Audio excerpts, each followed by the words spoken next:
The This is steel your last beam warning. swung wide. Stand down 3 and drop tons the of weapon, cold or metal we will arcing use through the force. Denver morning like Continue the hand of operations. God reaching down to correct a mistake. Cole Mercer saw it coming, had maybe 2 seconds to process what his whiskey-soaked reflexes were about to cost him. And in those 2 seconds, he thought about his son. The way Dylan used to look at him before Iraq, before the bottles, before everything that mattered turned to dust in his hands. The beam missed him by 18 inches, close enough that the wind of its passing lifted the sweat-damp hair off his forehead.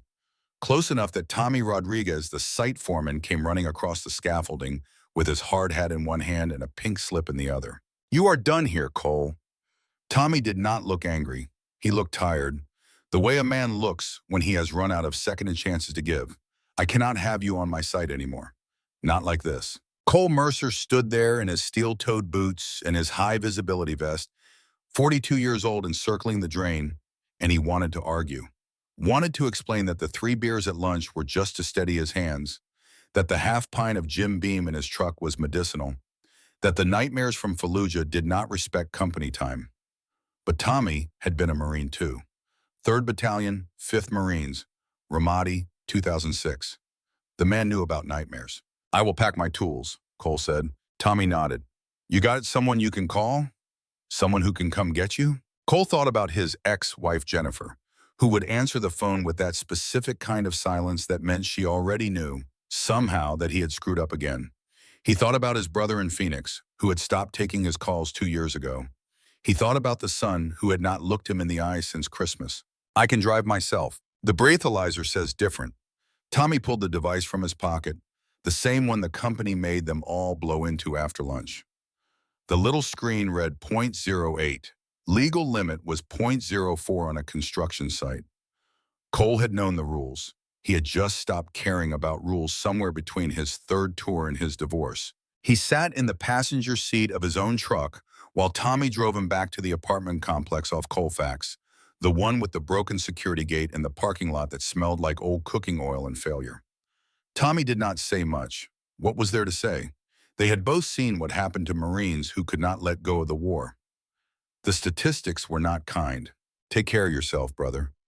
Tommy left the keys on the dash and walked away, probably to catch an Uber back to the site where men with their lives together were building something that would last. Cole sat in his truck for 20 minutes, watching the shadows grow longer across the cracked asphalt. His phone buzzed, a text from Jennifer. "We need to talk about Dylan. Call me." He did not call.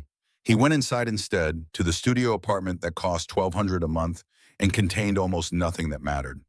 A futon, a TV he never watched, boxes he had never unpacked from the divorce, 18 months old now and still taped shut because opening them meant admitting this was permanent.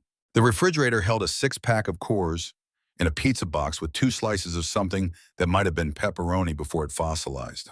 Cole took a beer to the window and looked out at Denver, at the mountains beyond the city haze, and he wondered when exactly he had become the kind of man who got fired for being drunk before 2 in the afternoon. His phone rang at 2:15 in the morning. The number had a 406 area code. Montana. Cole had not seen a Montana number in 24 years, not since he had loaded everything he owned into a Chevy pickup and driven away from Iron Creek Ranch without looking back. He almost did not answer. His thumb hovered over the red button, ready to send it to voicemail, ready to let the past stay buried where it belonged. But something in him, some part that still remembered what it meant to be a son, made him swipe green instead. The voice on the other end was not the voice he remembered. That voice had been hard as fence wire, sharp enough to cut. This voice was wind through autumn grass, thin and rasping and old. "Cole, it is Tom. I am dying. Need you to come home." Cole Mercer had not called Iron Creek home since 1999. He had called it a lot of things over the years. Prison, mistake. The place where dreams went to die under big sky and hard work, but never home. "You do not get to call it home," Cole said. "I left 24 years ago." There was a sound on the other end that might have been a cough or might have been a laugh. Hard to tell with the oxygen tank hissing in the background. "There are things you need to know about your mother, about you." The voice paused, pulling in air like a drowning man pulling in water. "Come to Iron Creek, Cole, before it is too late. I do not have anything to say to you." Cole was standing now, pacing the narrow strip of carpet between his futon and the kitchenette. "You made your choices. I made mine. I am your father, Cole, not your grandfather. Your mother lied to protect you, lied to protect us both. The line went dead, just static, and then nothing. Cole stood there with the phone pressed to his ear, listening to silence, trying to process words that did not make sense. His mother had told him Thomas Mercer was his grandfather, had told him that his real father was a man named David Chen, who had died in a car accident before Cole was born.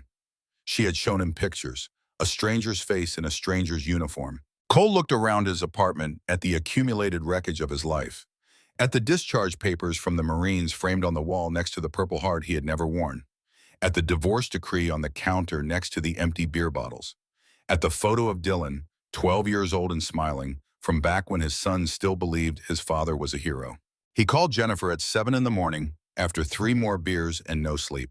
I need to go to Montana for a few weeks. Family emergency. Her silence said everything her words did not.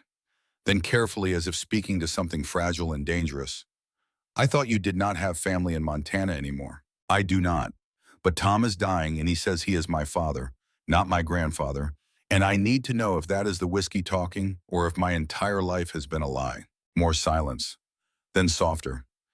Dylan is asking about you. Wants to know why you did not show up for his birthday. I forgot. Cole closed his eyes. The birthday had been 3 weeks ago. Dylan had turned 16. Cole had been on a bender and had lost 4 days somewhere between a bar on East Colfax and waking up in his truck in a Walmart parking lot. I will make it up to him. When, Cole? When you get back from Montana? When you finally get sober? When he graduates? When he gets married? When? Cole did not have an answer. Jennifer hung up. He sat on his futon and watched the sun come up over Denver, and he thought about the last time he had seen Tom Mercer. It had been the summer before Cole enlisted. 18 years old and full of rage at the old man who worked him like a dog and spoke to him like a burden. Cole had said terrible things that summer, had told Tom he would rather die than end up like him, alone on a failing ranch, breaking his back for dirt and cattle and nothing else. Tom had not argued, had just nodded and gone back to fixing fence posts like Cole's words were weather, something to endure and then forget. Cole packed a duffel bag with clothes he had not washed in a week. He took his service pistol from the lockbox under his bed, the Sig Sauer he had carried in Fallujah, still wrapped in the same oilcloth. He left a note for his landlord saying he would be back in a month, knowing it was probably a lie. He took the half-empty bottle of Jim Beam from the kitchen cabinet and poured it down the sink, watched it spiral away, and told himself this time would be different. The drive from Denver to Iron Creek took 11 hours if you followed the speed limit. Cole made it in 9, pushing his Honda Accord north on I-25 through Wyoming, then west on 90 through Montana, watching the landscape transform from city to scrubland to mountains that rose like broken teeth against a sky so blue it hurt to look at. He stopped once for gas and coffee at a place outside Billings. The woman behind the counter had a face like old leather and eyes that had seen everything twice. She looked at Cole the way people look at ghosts, like she could see through him to all the empty spaces inside. You look like you are running towards something or away from something, she said while the pump clicked away outside. Never could tell the difference myself. Cole did not answer. He paid in cash and drove west into country that got lonelier with every mile. The ranch was another 2 hours past Billings, up into the foothills where the roads turned to gravel, and the houses grew farther apart until there was nothing but land and sky, and the occasional mailbox marking where someone had decided to make a stand against the emptiness. He almost missed the turn. 24 years had softened the memory of where the access road broke off from the county highway, marked only by a crooked post and a faded sign that said Mercer. The road itself was rutted dirt, climbing through stands of lodgepole pine and opening onto meadows that had once held cattle, but now held only grass and silence. Iron Creek Ranch appeared around a bend like a wound in the landscape. The house was still there, a 2-story log structure that Tom had built himself in 1972 with timber cut from the North Ridge. But the barn sagged in the middle, its roof bowed under weight and weather. The corrals were empty except for weeds. The equipment shed had lost most of its siding. Everything wore the particular kind of abandonment that comes from years of deferred maintenance and depleted hope. A man sat on the front porch in a rocking chair. Not the man Cole remembered. That man had been 6 feet tall and hard as iron, all lean muscle and calloused hands and a back that never bent. This man was a scarecrow, lost inside clothes that had fit once but now just hung. An oxygen tank sat beside the chair, its tube snaking up to a nasal cannula. The face was the same, though, weathered and sharp and unforgiving. Cole got out of his car. The silence was enormous, broken only by wind through the pines and the distant call of a raven.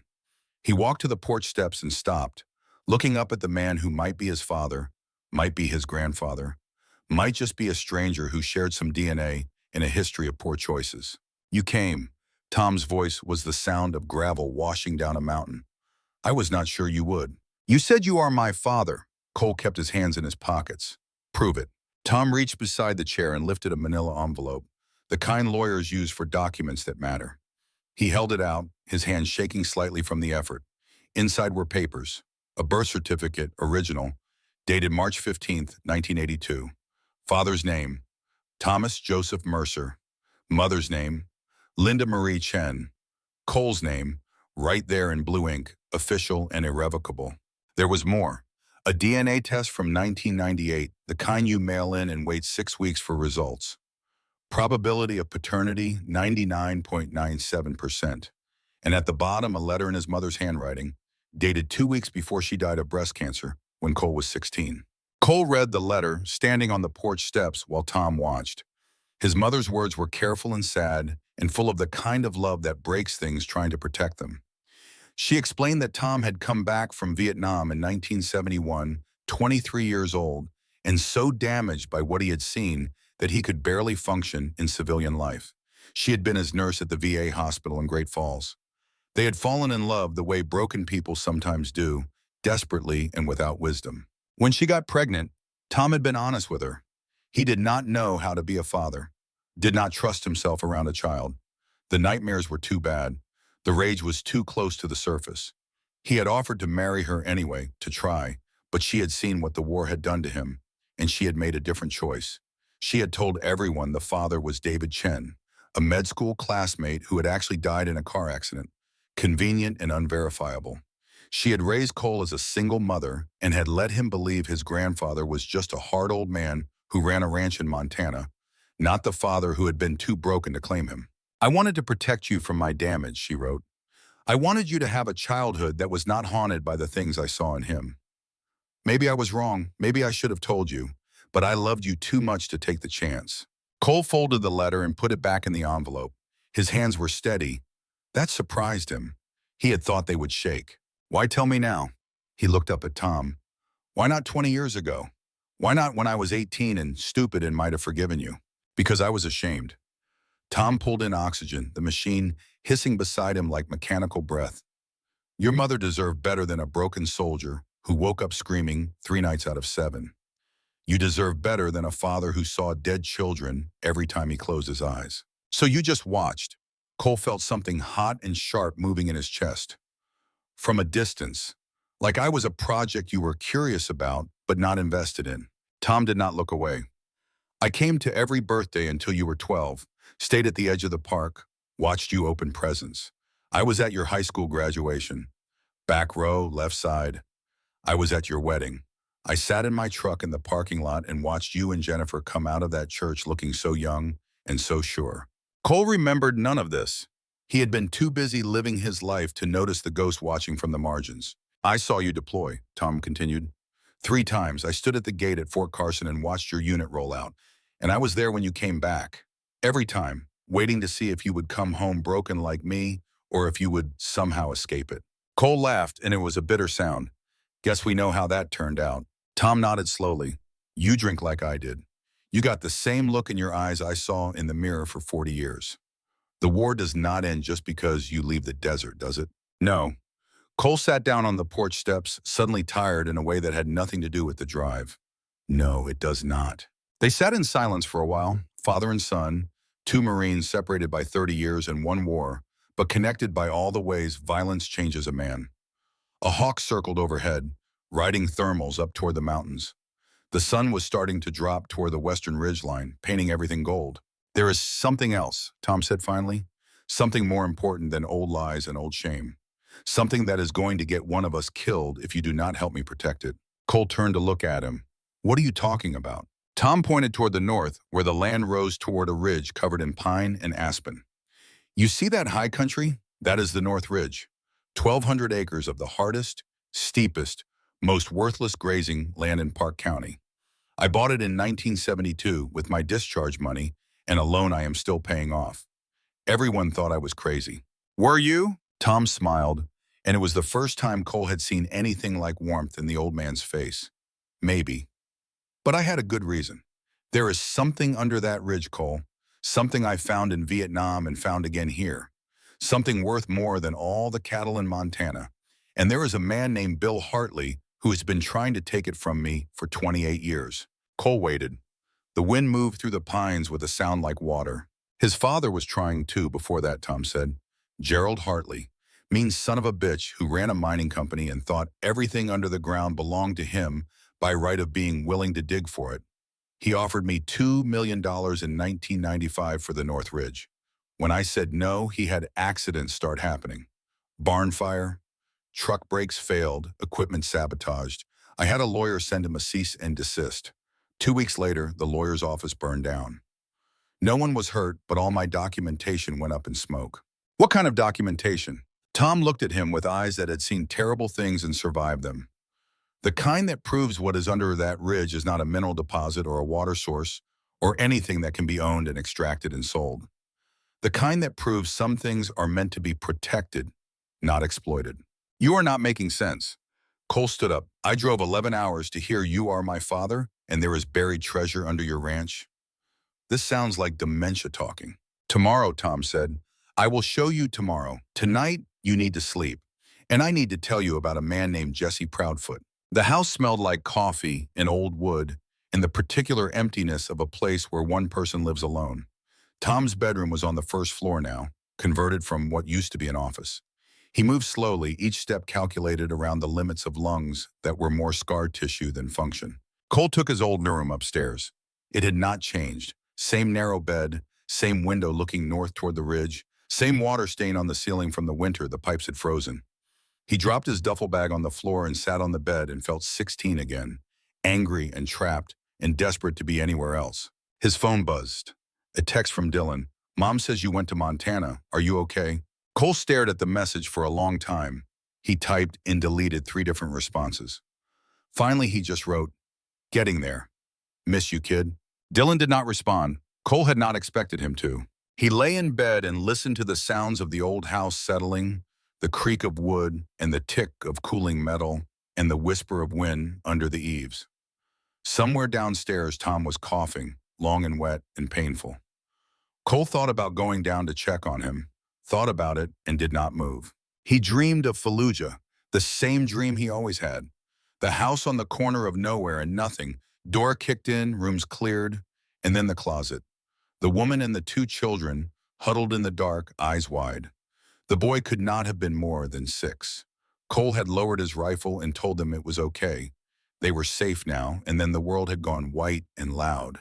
And when he could see again, the closet was full of red, and his ears were ringing and someone was screaming, and it took him 3 days to realize the screaming was his own. He woke at dawn to the smell of coffee and bacon.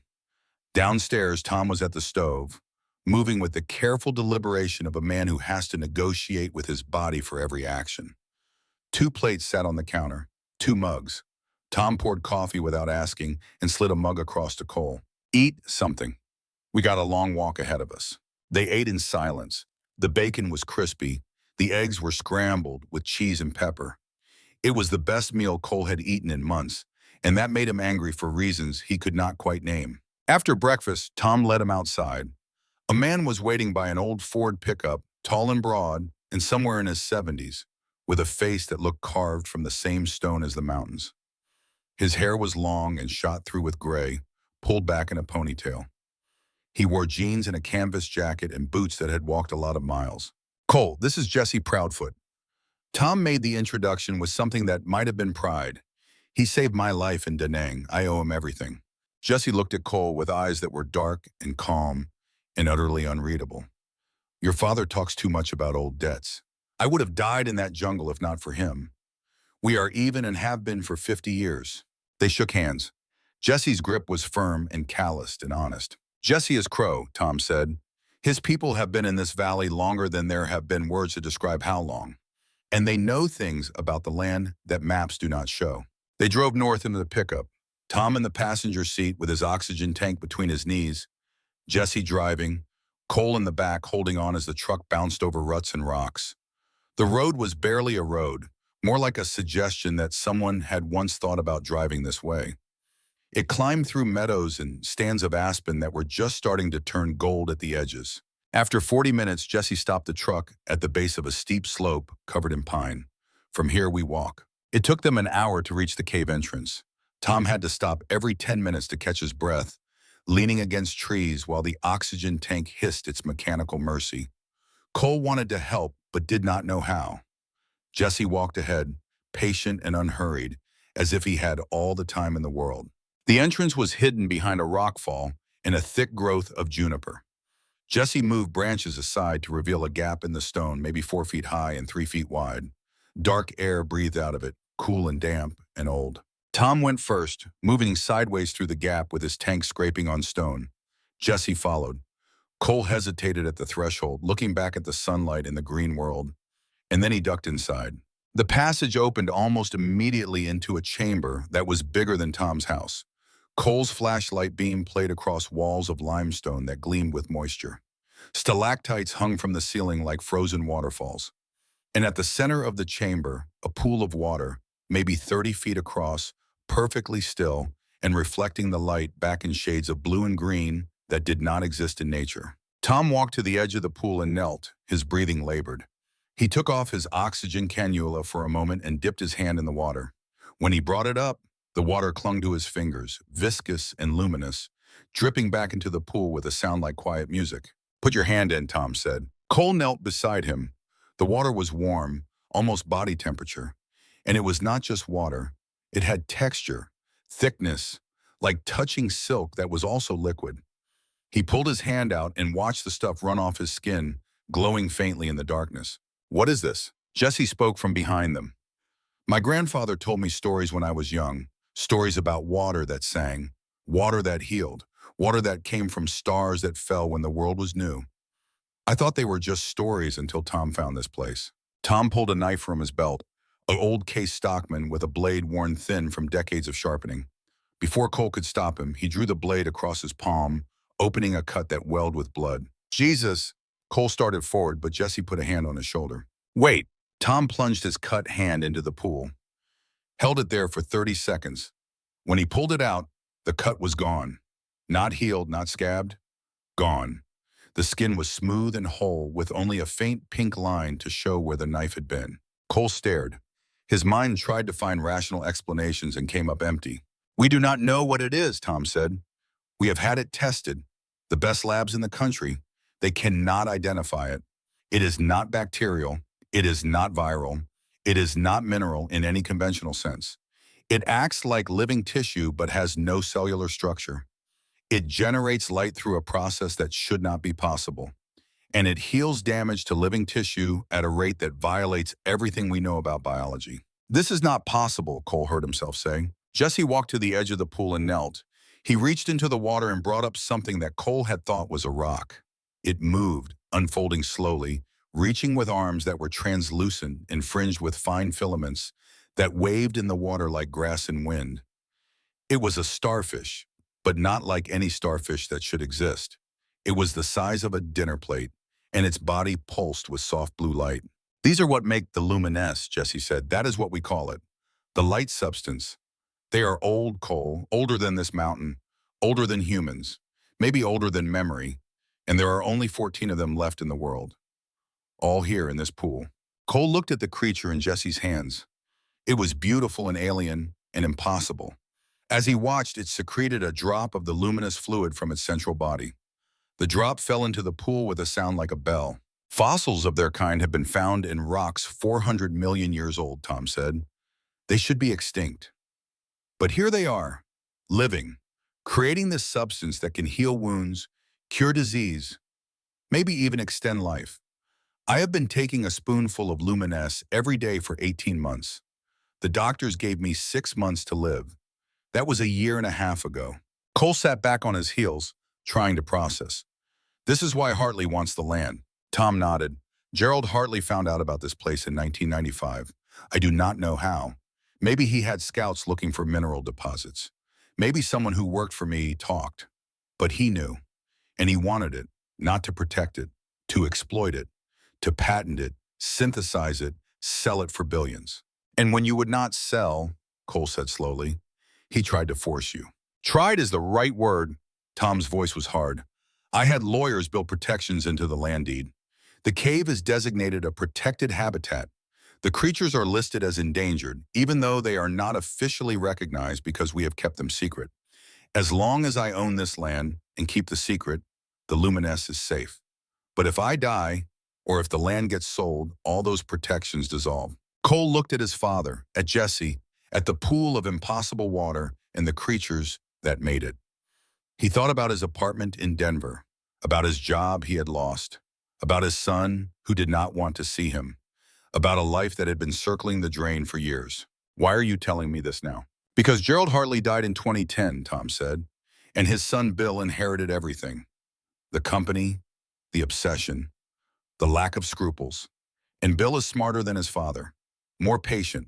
He has been buying up land around this ranch for 15 years. He owns the property to the north, east, and west. He has spent millions on geological surveys looking for other access points to this cave system. And 3 weeks ago, I got an offer for $20 million for the North Ridge. Cole whistled. That is a lot of money. It is a death sentence for these creatures, Tom said. Bill does not want to protect them. He wants to harvest them, extract the luminescence, synthesize it if he can, farm the creatures if he cannot. He has contracts with pharmaceutical companies, plans for production facilities. He has been preparing for this for years. So tell the government. Cole stood up. Tell the EPA. Tell someone who can protect this place with more than just a deed and a secret. Tom and Jesse exchanged a look. We tried that, Jesse said quietly. In 2008, contacted the Fish and Wildlife Service. 2 weeks later, a federal inspector came to survey the property. A man named Carver. He took samples, took photographs, wrote up a report, and then he disappeared. His car was found at the bottom of a ravine on Highway 89. Brake failure, they said. The samples disappeared. The report was never filed. Cole felt cold. You think Hartley killed him? We think Bill Hartley is a very dangerous man who has very powerful friends, Tom said. We think going public without absolute proof and absolute protection would just get us killed and the creatures harvested anyway. And we think the only way to keep this place safe is to keep it secret and keep it in the family. He stood up, breathing hard from the effort, and faced Cole directly. That is why I called you. Not to make peace, not to earn forgiveness I do not deserve. I called you because you are my blood, Cole. You are a Marine. You know how to fight. You know how to protect something even when the odds are impossible. And you are the only person I trust to do what needs to be done when I am gone. Which is what? Cole felt the weight of it settling on him. Guard a cave? Protect glowing starfish? Fight a billionaire with lawyers and hired guns? Be the last guardian, Tom said. Protect what cannot protect itself. Keep the secret. Save what is worth saving. He pulled the oxygen tube from his nose and stood there, breathing on his own for a moment, his eyes locked on Cole's. I am asking you to stay, to learn everything I know, to take over when I die, to fight Bill Hartley and everyone else who comes for this place. And I am asking you to do it not because I deserve your help, but because they do. He pointed at the pool where the starfish pulsed their slow rhythm of light. Cole looked at the creatures, at the water, at the cave that held secrets 400 million years old. He thought about Dylan, about Jennifer, about a life in Denver that was already over whether he admitted it or not. He thought about the nightmares and the drinking and the slow suicide of a man who had lost his purpose. I will stay, he said, for now, until you are gone. But after that, I am making my own choices. Tom nodded. That is all I ask. They climbed out of the cave into afternoon sunlight that seemed too bright and too normal. Jesse drove them back to the ranch. Tom fell asleep in the passenger seat, his breathing shallow and rough. Cole sat in the truck bed and watched the mountains slide past and wondered what he had just agreed to. That night, he sat on the porch while Tom slept inside. The stars came out, more stars than existed in Denver, spread across the sky in a river of light. Cole had his phone in his hand. He opened the message thread with Dylan. Typed, I think I might be staying here for a while. There is something here worth protecting, something bigger than my mistakes. He almost sent it. His thumb hovered over the button. Then he deleted it and wrote instead, "Good night, kid. Love you." Dylan did not respond. Cole had not expected him to. He sat on the porch in the dark and listened to the night sounds of Montana, the coyotes and the owls and the wind through the pines, and he felt something he had not felt in years. Not hope exactly, but the absence of hopelessness. A space where something new might grow if he could just stay sober and stay present and stay alive long enough to see what it became. Inside, Tom coughed.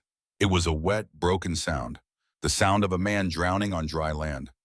Cole went inside and found Tom sitting up in bed, blood flecked on his lips. "I am all right," Tom said, "just the lungs giving up."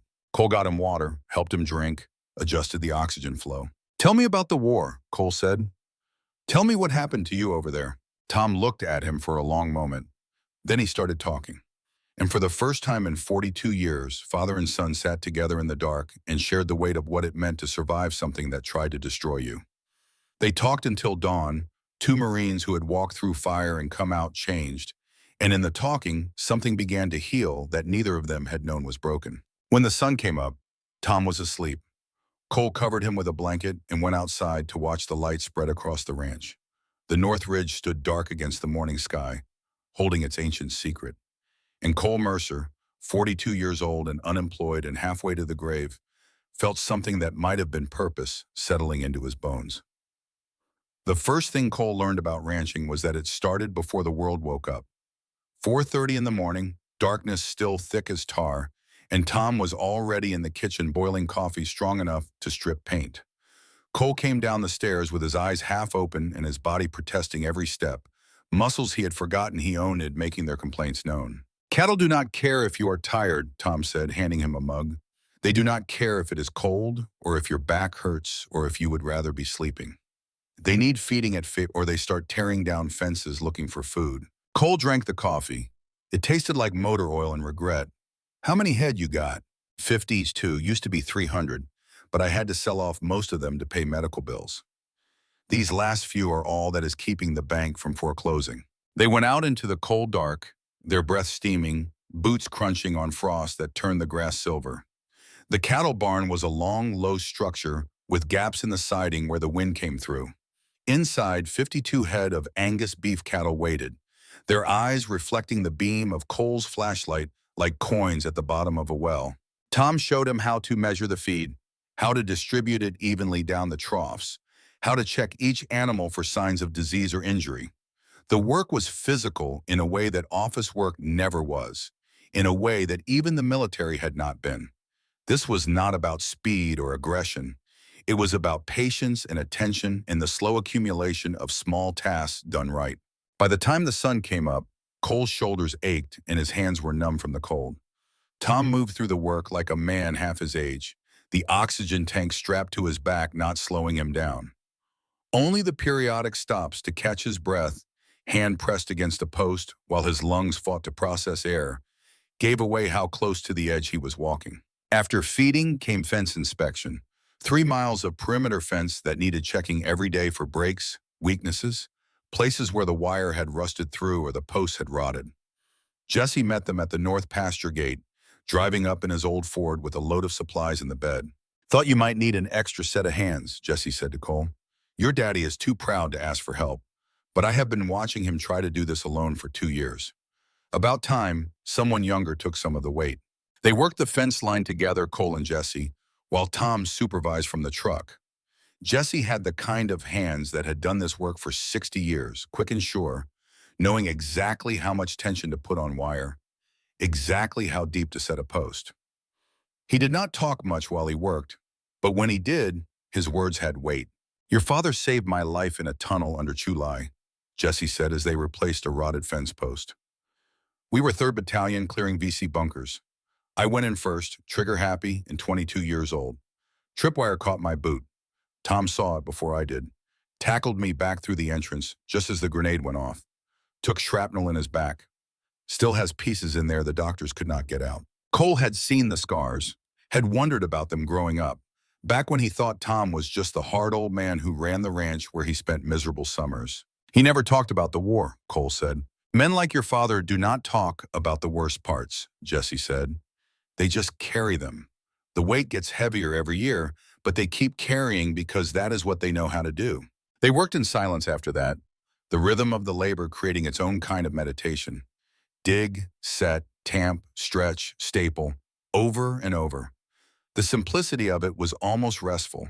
No moral ambiguity, no hidden meanings, just fence posts and wire and the endless work of keeping the boundary intact. That afternoon, Tom took Cole into the house and showed him the books. Not the kind of books you read, the kind that track money coming in and money going out, the ledgers of a life measured in dollars and debt. The numbers were bad, worse than bad. Tom owed $430,000. Medical bills from 18 months of cancer treatment made up most of it. Property taxes, equipment loans, and maintenance costs filled in the rest. The ranch brought in maybe $38,000 a year from cattle sales. Even a man who could not add could see how that math ended. Bank gave me a foreclosure notice 2 months ago, Tom said. 90 days to pay or they take the land. That puts us at about 60 days from now. What happens to the cave if the bank forecloses? Cole was looking at a stack of bills that seemed to reproduce when you were not watching them. Bank sells to highest bidder. Tom pulled out a folder thick with correspondence. Want to guess who has already expressed interest in buying at auction? Bill Hartley. Bill Hartley. Tom opened the folder. Letters from Hartley Mining Corporation dating back 15 years. Each one making an offer for the North Ridge. Each one increasing in price. The most recent, dated 3 weeks ago, offered $20 million for 1,200 acres of steep pine forest that was not worth $2 million on the open market. He knows what is under there, Cole said. He knows something is under there, Tom corrected. I do not think he knows exactly what, but he has spent enough on surveys and bribes to know it is valuable. Probably thinks it is a rare earth mineral deposit or a geothermal source, something he can patent and sell. Cole looked at his father, at the oxygen tank, at the way Tom's hands shook slightly when he was tired. You are dying and you are broke and you have 60 days before the bank takes everything. Why not just sell to Hartley? Take the $20 million, get treatment at some fancy hospital, live whatever time you have left in comfort. Tom was quiet for a long moment. Then he stood and walked to the window that looked north toward the ridge. When I came back from Vietnam, I was 23 years old and I could not sleep more than 2 hours without waking up screaming. I could not hold a job, could not hold a conversation. I drank until I blacked out, and when I woke up, I drank some more. Your mother tried to help me. The VA tried to help me. Nothing worked. I was just waiting to die, really. Waiting for the nightmares to kill me, or waiting to get drunk enough to do it myself. He touched the window glass with one finger, tracing the outline of the mountains. Then I bought this land, used my discharge pay, and borrowed the rest. Everyone said I was crazy. Maybe I was, but I needed something bigger than my damage. Needed to build something that mattered. And when I found that cave, when I saw those creatures that had survived for 400 million years, I understood something. Some things are not ours to own. Some things we are just meant to protect for a while before we pass them on. He turned back to Cole. I could sell to Hartley, take the money, die in a hospital bed with morphine and cable TV, but those creatures would be gone within a year. Harvested, dissected, turned into patents and profits. The last of their kind, extinct, because I wanted to die comfortable. No, I would rather die broke and know I kept them safe. What if there is another way? Cole was looking at the ledgers again, his mind working the problem the way he used to work problems in Iraq. Terrain, resources, enemy capabilities. What if we could make the ranch profitable? Get out of debt before the bank forecloses. With what? Tom sat down heavily. I have sold off everything worth selling. The cattle I have left barely cover operating costs. I do not have the money to expand, and I do not have the health to work harder. What about marketing? Cole opened his laptop, the one luxury he had not pawned. These cattle are grass-fed, right? Free range, no antibiotics or hormones? That is the only way I know how to raise them. People pay premium for that now. Organic, sustainable beef. You are selling to commodity buyers who pay bottom dollar. What if we sold direct to restaurants, farmers markets, people who care about where their food comes from? Tom looked skeptical. I am a rancher, not a salesman, but I was in marketing before I was a drunk. Cole felt something stirring in him, something that might have been purpose. Give me 2 weeks. Let me build a website, make some calls, see if we can find buyers willing to pay what this beef is actually worth. Over the next 10 days, Cole barely slept. He spent mornings doing ranch work, learning the cattle business from the ground up. Afternoons, he was on the phone, calling high-end restaurants in Bozeman, Missoula, even Denver and Seattle.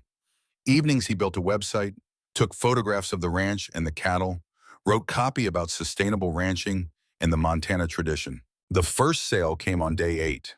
A farm-to-table restaurant in Bozeman agreed to buy a quarter cow at 3 times the commodity price.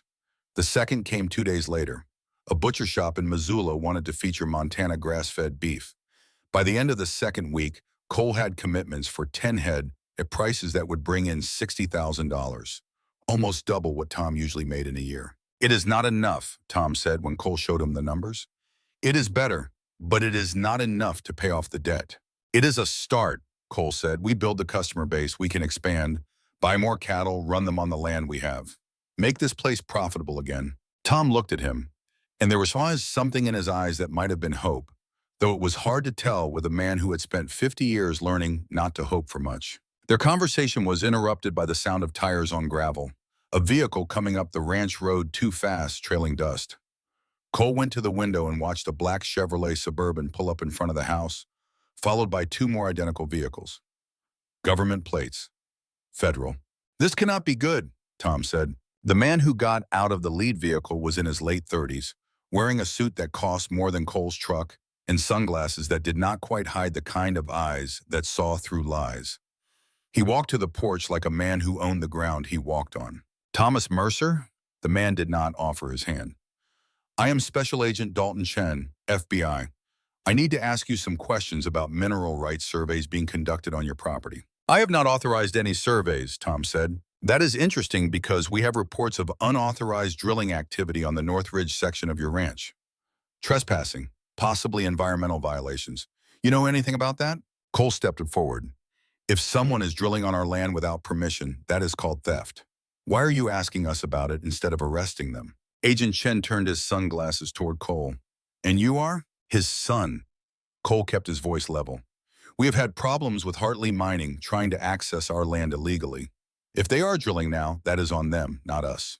"Interesting," Chen said again. He pulled out a tablet, showed them satellite photos of the North Ridge. Thermal imaging showed activity consistent with drilling operations. According to these, the activity is centered directly over a geological anomaly, underground cavity, possibly water or mineral deposits. "We know about the cave," Tom said. "It is a natural limestone formation. No minerals, just water and some interesting rock formations." Chen smiled, but it did not reach his eyes. "Mr. Mercer, I have reviewed your military record. Decorated Marine, 2 tours in Vietnam. You know about operational security, about protecting assets. So when I see a man your age fighting this hard to keep a piece of land that is costing him everything, I have to wonder what asset he is protecting." The silence stretched out. Cole could hear his own heartbeat, could see Tom's hand tightening on the porch rail. Then a third vehicle pulled up, this one a civilian SUV. A woman got out, maybe late 30s, athletic build, carrying herself with the kind of confidence that came from knowing exactly who she was. She wore jeans and a canvas jacket and hiking boots, and she walked past the FBI agents like they were furniture. "Tom Mercer," she extended her hand. "I am Dr. Kate Morrison. I am a cancer researcher from Denver, and I need to talk to you about water." Tom shook her hand, visibly confused. "I do not know what you are talking about." Kate pulled out a folder, opened it to show charts and graphs. "I have been studying cancer rates in Park County for 3 years. They are anomalous, 60% lower than the state average for lung cancer, 40% lower for pancreatic cancer. At first I thought it was statistical noise. Then I started mapping well water sources." She showed them a map of the area around Iron Creek Ranch. "Every house within a 5-mile radius of your property shows trace minerals in their well water that I cannot identify. Minerals that do not appear anywhere else in Montana. And every one of those houses has occupants with significantly extended lifespans and lower cancer rates." Agent Chen was looking at the map now. "What kind of minerals?" "I do not know," Kate said. "They do not match anything in the geological databases, but they are clearly coming from an underground source somewhere on or near this ranch. And I think Mr. Mercer knows exactly where." Cole looked at Tom. At Jesse, who had appeared on the porch at some point during this conversation. At the FBI agent, who was now very interested in whatever was under the North Ridge. At the doctor, who had connected dots that should have stayed separate. Tom took a long breath from his oxygen tank. I think you all better come inside. They sat around the kitchen table, an unlikely council. Tom at the head, Cole and Jesse on one side, Agent Chen and Dr. Morrison on the other. Tom told them a version of the truth, about the cave, about the creatures, about the luminesce. He left out the part about it being able to heal, about the implications for medicine and money, but he told them enough. Kate listened with the focus of a scientist seeing a hypothesis confirmed. Chen listened like a cop waiting for the lie. When Tom finished, Kate spoke first. I need to see them, these creatures. I need samples. No, Tom said flatly. Mr. Mercer, Kate leaned forward. If what you are describing is real, this could be the most significant biological discovery in a century. Do you understand what this means for medicine? For science? I understand exactly what it means, Tom said. It means pharmaceutical companies fighting over patents. It means the creatures getting harvested to extinction. It means every greedy bastard on the planet showing up to take what they think belongs to them. Agent Chen cleared his throat. Mr. Mercer, if there is a protected species on your land, federal law requires disclosure to fish and wildlife. Hiding them is a crime. We tried that in 2008, Jesse said quietly. Federal inspector came out, took samples, took photographs. He died in a car accident 2 weeks later. All his findings disappeared. Chen's expression changed slightly. You are saying the inspector was killed? We are saying dead men do not file reports, Jesse said. There was a long silence. Kate broke it. What if there was a way to protect them and study them? What if we could establish this as a legitimate research site with legal protections? Tom shook his head. The minute this goes public, Bill Hartley shows up with lawyers and mining rights and bought politicians. We lose control. The creatures die. Then do not go public, Kate said. Let me study them quietly. I will sign whatever non-disclosure you want. I just need access. Why should we trust you? Cole asked. Kate looked at him directly. Because I lost my husband to pancreatic cancer 3 years ago. He was 41 years old. We had a daughter who was 5. I watched him die over 8 months while I used every resource I had to try to save him. And if there is something in that cave that could save even one person from that kind of death, I need to know about it. The honesty in her voice cut through the suspicion in the room. Tom looked at Jesse. Jesse looked at Cole. Cole looked at Kate and saw grief that mirrored his own. Different source, but same shape. 3 days, Tom said finally. You get 3 days to study them. Then you leave and you do not publish anything without our permission. Kate nodded. Thank you. Agent Chen stood. I am going to pretend I did not hear any of this. But Mr. Mercer, if I find out you are hiding something that poses a threat to national security or public health, I will be back with warrants. And next time I will not be asking nicely. He left. His vehicles followed. The dust settled. Kate sat at the table with her folder of data and looked at Tom with something like wonder. When can I see them? Tomorrow, Tom said. Tonight you are staying in town and you are not telling anyone where you are going. After Kate left, Cole and Tom and Jesse sat on the porch and watched the sun go down. The mountains turned purple, then black. Stars came out by the thousands. That was a mistake, Jesse said, letting her in. Maybe, Tom agreed. Or maybe she is exactly what we need, someone who understands the science. Someone who can document what these creatures are before Hartley makes them disappear. Cole was thinking about Kate, about the way she had talked about her husband, about the daughter who was growing up without a father. He understood that kind of loss in a way he had not expected to. His phone buzzed, a text from Jennifer. Dylan wants to come visit you for spring break. Is that okay? Cole stared at the message. His son, wanting to visit, voluntarily. He typed back, yes, tell him yes. 3 dots appeared, Jennifer typing, then, he has been asking about you, about what you are doing in Montana.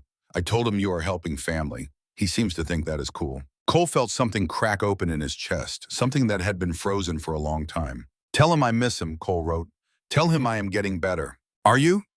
Jennifer's response came quickly. Cole looked out at the dark shape of the North Ridge, at the ranch he was learning to run, at the life he was building from the wreckage of the old one. I am trying, he wrote. The next morning, they took Kate to the cave. She brought equipment, sampling kits, cameras, a tablet full of scientific protocols. She moved through the cave like a woman in a cathedral, touching the walls reverently, documenting everything. When she saw the creatures in the pool, she stopped breathing for a moment. Then she started laughing, and it was the sound of pure joy. "They are beautiful," she whispered. "Do you know what you have here?" "We know they are old and they need protecting," Tom said. Kate spent 6 hours in the cave. She took samples of the luminesce with Tom's permission.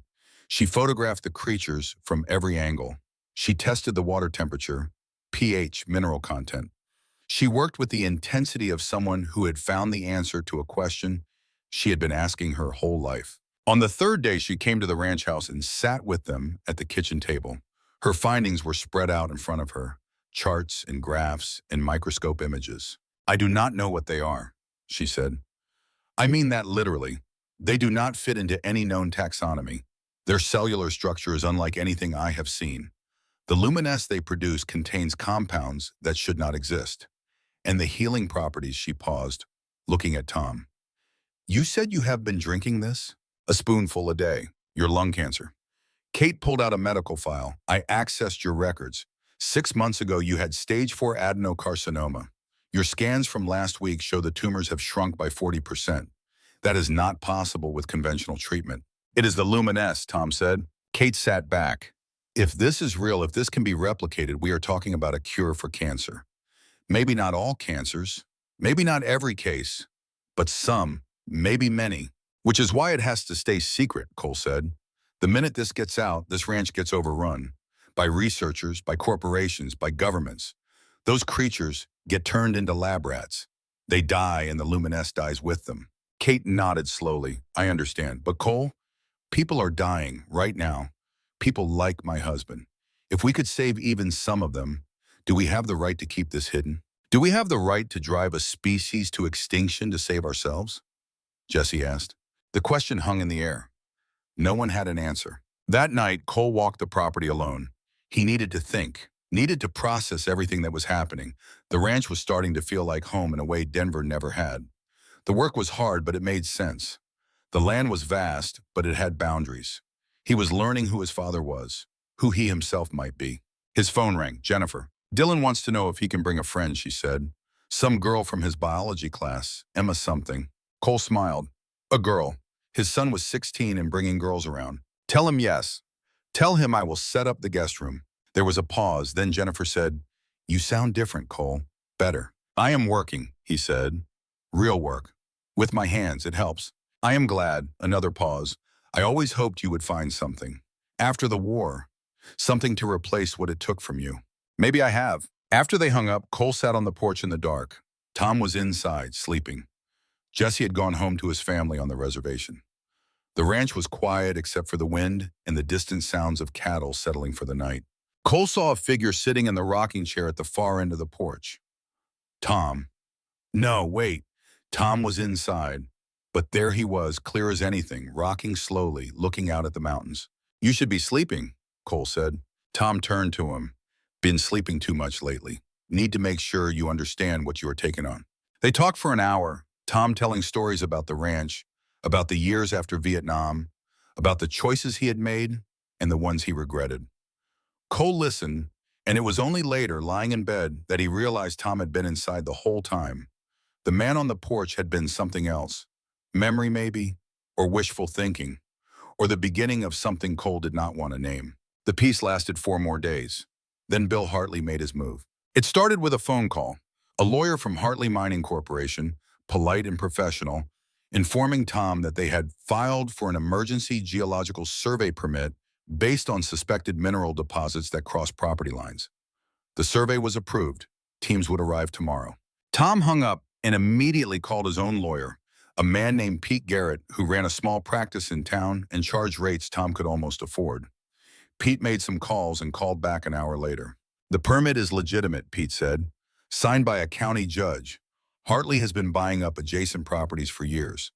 If the mineral deposit extends under your land from his land, he has a legal right to trace it, even if it means trespassing. If he stays within the surveyed quarter and does not disturb surface operations, technically no."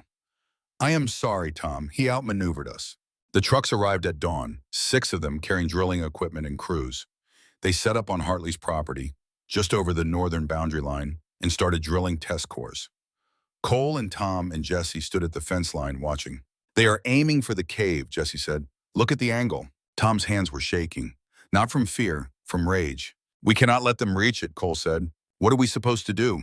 Tom gestured at the crews. They have permits. They have lawyers. We have fence wire and debt. Then we make it expensive, Cole said.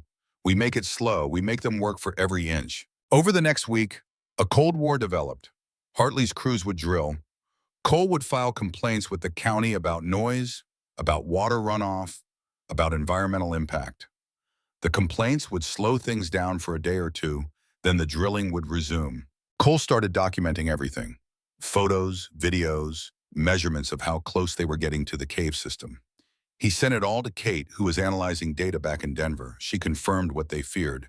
The drilling was headed directly for the underground chamber. On the 8th day, Frank Mercer showed up.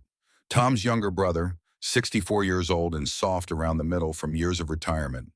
He had been county sheriff for 20 years before he retired, and he still carried himself like a man who expected respect.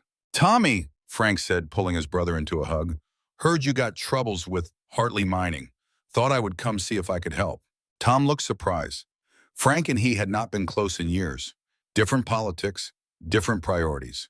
But blood was blood. Not sure what you can do, Frank. They got permits. They got the law on their side. Frank smiled. I know Bill Hartley. Known him 30 years. He is not a bad guy, Tommy. Just a businessman. Maybe I could mediate, talk to him, talk to you, find some middle ground.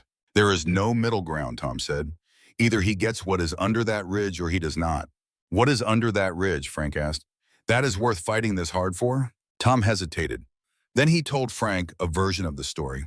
About the cave, about the water. He did not mention the creatures, did not mention the healing, just said it was a natural formation he wanted to preserve. Frank listened, nodding. I understand wanting to protect the land, but Tommy, you are dying and you are broke. $20 million would set you up for whatever time you got left. Would give Cole here a future. Why not just sell? Because some things are not for sale, Tom said. Frank left that afternoon promising to talk to Bill, see if they could work something out. After he was gone, Jesse pulled Cole aside. Do not trust that man, he smells wrong. He is Tom's brother. Jesse shook his head. Blood does not mean loyalty. I have seen that man gambling in Billings.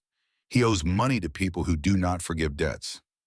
A man in his position might do things he would not normally do. Cole filed the warning away, but Frank was family. Surely that meant something. 2 days later, Cole was in town picking up supplies when he saw Frank's truck parked outside a diner. And sitting across from Frank in a booth was Bill Hartley himself. They were talking intently, Frank gesturing, Bill nodding. On the table between them was an envelope. Cole watched from his truck as the meeting ended. Frank took the envelope. Bill shook his hand. They parted like men who had done business together. Cole felt cold. He drove back to the ranch and found Jesse. You were right about Frank. Jesse did not look surprised. What did you see? Money changing hands. Cole started the engine, and I am going to find out why. That night, Cole followed Frank from the ranch to a casino outside Billings, watched him go inside, waited 4 hours until Frank came out, walking like a man who had lost more than he could afford.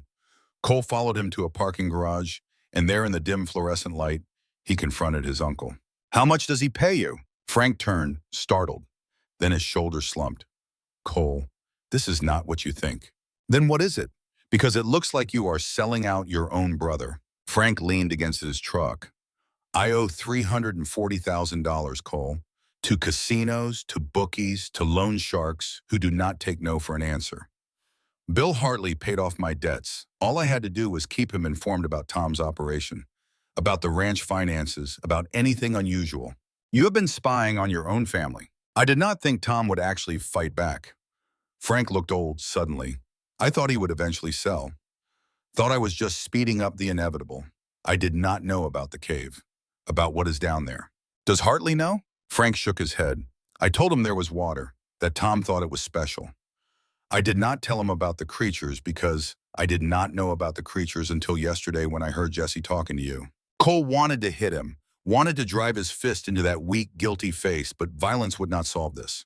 You are going to help us, Cole said. You are going to feed Bill Hartley false information. You are going to slow him down, confuse him, buy us time. Why would I do that? Because if you do not, I tell Tom what you did, and he dies knowing his own brother betrayed him. You want that on your conscience? Frank closed his eyes. What do you need me to do? Cole spent that night planning. By morning, he had a strategy. Frank would tell Hartley the cave was in a different location, farther west. It would buy them maybe 2 weeks while Hartley redirected his drilling. 2 weeks to figure out how to protect what they were protecting. But deep down, Cole knew they were losing. Hartley had resources they could not match, had patience and money and connections that went all the way to federal judges. The drilling would eventually reach the cave, and when it did, everything would end. Cole sat on the porch that night and talked to Tom, the version of Tom that appeared sometimes in the empty rocking chair, the one that gave advice and told stories and seemed more real than the dying man inside. We are going to lose this, Cole said to the ghost, the hallucination, the piece of his own mind that wore his father's face. Then you fight anyway, Tom said. You fight because that is what Marines do. We hold the line even when the line is breaking. We protect what matters even when we cannot win. The ghost faded. Cole sat alone in the dark and thought about his son, who was coming in 3 weeks. About the ranch that was starting to feel like the first real thing he had touched in years. About creatures 400 million years old who were counting on him to be stronger than he felt. Somewhere to the north, drills bit into stone, grinding closer to secrets that had stayed hidden since the world was young. And Cole Mercer, 42 years old and halfway to redemption, made a promise to things that could not speak, to a father who was dying, to a land that asked nothing but gave everything. He would find a way, or he would die trying. And either way, he would not run. Not this time. Not ever again. The war for Iron Creek Ranch had begun, and Cole was finally ready to fight it. The drilling sounds carried across 3 miles of Montana wilderness like the grinding of teeth. Cole heard them every morning now, a mechanical violence against the silence that had held this valley for 10,000 years. He stood at the north fence line with binoculars, watching Hartley's crews work in shifts around the clock, the lights blazing through the darkness like a wound in the night. Frank's misdirection had bought them 11 days. 11 days of Hartley drilling in the wrong location, while Cole and Tom and Jesse reinforced what defenses they could. They had installed motion sensors around the actual cave entrance, had documented every inch of the interior with photographs and video, had collected samples of the luminescence and stored them in a safe deposit box in Billings, insurance against the day when the creatures might be destroyed. But the clock was running out. Hartley's geologists had figured out the discrepancy. The new drill sites were oriented correctly now, angling down toward the limestone chamber where ancient things pulsed their slow light. Kate's calculations gave them maybe 2 weeks before the drills broke through. Tom was getting worse. The oxygen tank ran continuously now, even at rest. His skin had gone the color of old paper, thin and translucent over bones that seemed to be surfacing through failing flesh. He spent most days in bed, but he still insisted on the evening ritual. Every night at sunset, he would make Cole help him to the porch, and they would sit together and watch the light die on the mountains. "You are going to have to do this without me soon," Tom said one evening. His voice was barely above a whisper, each word costing him something he could not afford to spend. "When I am gone, you are the only one who knows everything, the only one who can protect them." "Jesse knows," Cole said. Tom shook his head slowly. "Jesse is forgetting. Have you noticed? The way he repeats himself sometimes, the way he loses words halfway through a sentence." Cole had noticed, had been trying not to see it, but it was there, undeniable now. Jesse would start a story and then pause, searching for a name that should have been there, searching for a memory that had been solid as stone a week ago. Yesterday, he had called Cole by Tom's name 3 times before catching himself. "How bad is it?" Cole asked. "Bad enough that he told me 6 months ago. Alzheimer's. Early stage then, but it is moving faster now. Stress accelerates it." Tom pulled in oxygen, his chest working like a bellows. "He has the map of the cave system in his head, Cole. 50 years of exploration, every tunnel, every chamber. When he forgets, that knowledge is gone forever." The weight of it settled on Cole like a physical thing. His father dying, Jesse forgetting, the drills getting closer. And somewhere out there, Dylan was packing a bag to visit a ranch that might not exist much longer, to see a father who was barely holding himself together. "We are running out of time," Cole said. "We ran out of time the day I found those creatures," Tom said. "Everything since then has been borrowed." He turned his head to look at Cole, the effort visible. "But you are not out of time. You are just starting. This fight does not end when I die. It is just beginning. That night, Cole sat at the kitchen table with maps and documents spread in front of him. Legal briefs, geological surveys, property deeds going back to 1972. He was looking for something, anything, that would give them leverage against Hartley. Some legal technicality, some forgotten ordinance, some weapon they had not yet used. Jesse came in around midnight, moving quiet despite his size. He poured himself coffee and sat across from Cole, studying the younger man's face. "You look like your father did in 1971, Jesse said, when we first got back from the war. Same eyes, seeing problems that do not have solutions." "Maybe some problems do not have solutions," Cole said. Jesse was quiet for a long moment. Then he reached into his jacket and pulled out a folded piece of deerskin, old and soft from handling. He unfolded it on the table. It was a map, hand-drawn in ink that had faded to brown, showing the cave system in intricate detail. "This is everything I know," Jesse said. "Every tunnel, every chamber, every place where the water flows. I drew this 2 months ago when I could still remember it all. Now there are parts I look at and I do not remember drawing them." Cole studied the map. It showed passages he and Tom had never explored, chambers that branched off into darkness, a complexity to the system that was staggering. "There is a back entrance," Jesse said, pointing to a mark on the eastern edge. "Here, small opening, hidden in a rockfall, only big enough for one man to squeeze through. The old people used it for ceremonies, vision quests. It has been sealed for maybe 100 years, but it is still there." "Why are you showing me this?" "Because I am forgetting, Cole." Jesse's voice was steady, but his eyes were afraid. "Last week I forgot my daughter's name for 10 minutes. This morning I could not remember how to start my truck. I sat there looking at the key, knowing it was important, not knowing what to do with it." He touched the map. "Before I forget this, you need to have it. You need to know there is another way in, another way out, another way to protect them if the main entrance falls." Cole looked at the old warrior, this man who had survived a war and 50 years of hard living and was now losing the battle against his own mind. "How long do you have?" "The doctors say maybe 18 months before I do not recognize my own family. Maybe 2 years before I forget my name."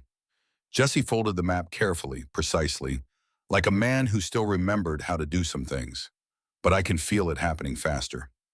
Every day there are more holes, more places where I reach for something and find nothing." "I am sorry," Cole said, and the words were inadequate, but they were all he had. "Do not be sorry." Jesse stood, left the map on the table. "Just remember for me, when I cannot anymore, you remember. You be the memory." 3 days later, Tom collapsed. Cole found him on the bathroom floor, the oxygen tank hissing uselessly beside him, his lips blue and his breathing shallow and wrong. The ambulance took 40 minutes to reach Iron Creek Ranch, 40 minutes during which Cole performed CPR and counted compressions and begged his father to hold on. They airlifted Tom to Billings, to the regional medical center, where machines could do the breathing his lungs no longer could. The doctor was young and tired and had clearly delivered bad news before. She took Cole to a consultation room that smelled like disinfectant and despair. "His lung capacity is at 18%, she said. "The cancer has spread to his liver and brain.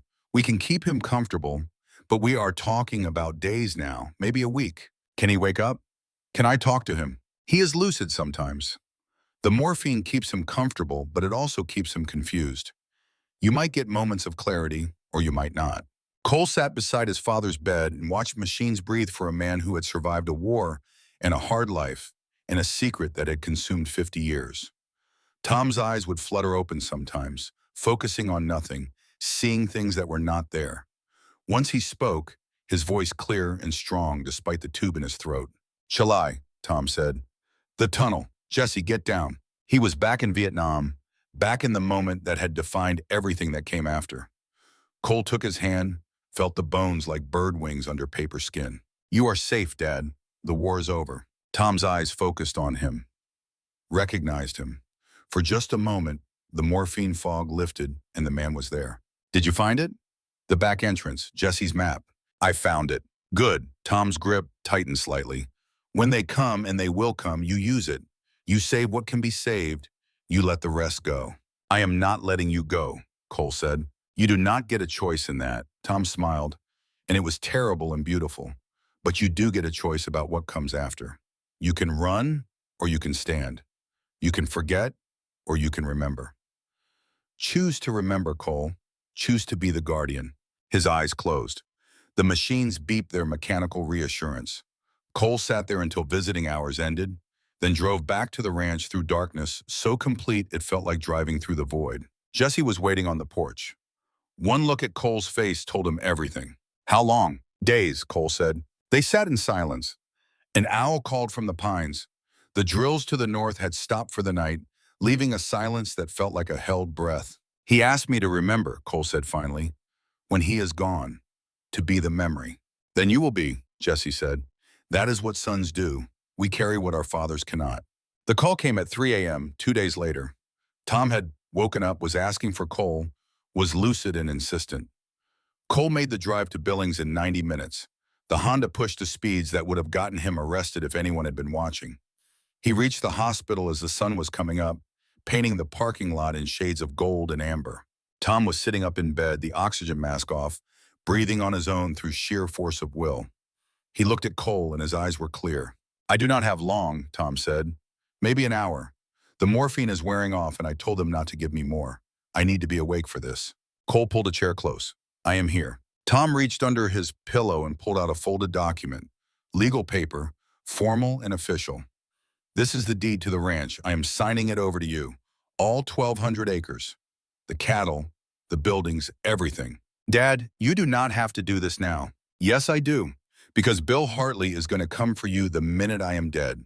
He has been waiting for me to die so he can buy the ranch from whoever inherits it. If the land is already yours, legally transferred, he cannot claim any confusion about ownership. Tom signed the deed with a hand that shook but did not waver. Cole witnessed it. A nurse witnessed it. It was done. There is something else, Tom said. Something I need to tell you before I run out of time. About your mother, about why she really left. Cole waited. The machines beeped. The sun climbed higher outside the window. She did not leave because she did not love me, Tom said. She left because I asked her to. I was dangerous, Cole. After the war, I would wake up fighting. I put my hands around her throat once in my sleep, thought she was the enemy. She had bruises for 2 weeks. He looked away. I could not risk doing that with a child in the house. Could not risk you seeing what I became when the nightmares took over. So she raised me alone. She raised you safe. Tom looked back at him. I paid for everything. The house, your school. I sent money every month through a lawyer she trusted. But I stayed away because that was the only way to keep you safe from me. Cole felt tears on his face and did not care. All these years he had thought his father just did not want him. Had not known it was the opposite. Had not known staying away had been the hardest thing Tom had ever done. I am sorry, Tom whispered. For all of it. For not being strong enough to heal. For missing your childhood. For dumping this burden on you now. You gave me something to fight for, Cole said. That is more than I had before. They talked for another hour about the ranch, about the creatures, about Dylan who was coming next week and would now be visiting a ranch that belonged to his father. Tom's breathing got shallower. His words came slower. The machines started alarming. Nurses came. The doctor came. They gave him morphine despite his protests. He fought it for a few minutes, trying to stay awake, trying to say more. But the drugs won. He went under looking at Cole, his lips forming words that might have been, I am proud of you, or might have been, I am sorry, or might have been something else entirely. Thomas Mercer died at 10:47 a.m. on a Thursday in April, 53 years after he came home from a war that never really let him go. Cole was holding his hand when the last breath rattled out, when the machines went from beeping to a single long tone that meant the end of everything. The funeral was small. Jesse and his family, Kate Morrison, who had driven up from Denver, Frank, who stood at the back and did not meet anyone's eyes, a few neighboring ranchers who respected a man who had worked hard land for 50 years. No military honors because Tom had requested none. No speeches because Tom had not wanted words. Just a simple burial on the hill overlooking the North Ridge, where he could keep watch over what he had protected. Cole stood at the graveside after everyone else had left. The stone was simple. Thomas Joseph Mercer, 1948 to 2024. Guardian, nothing else. It was enough.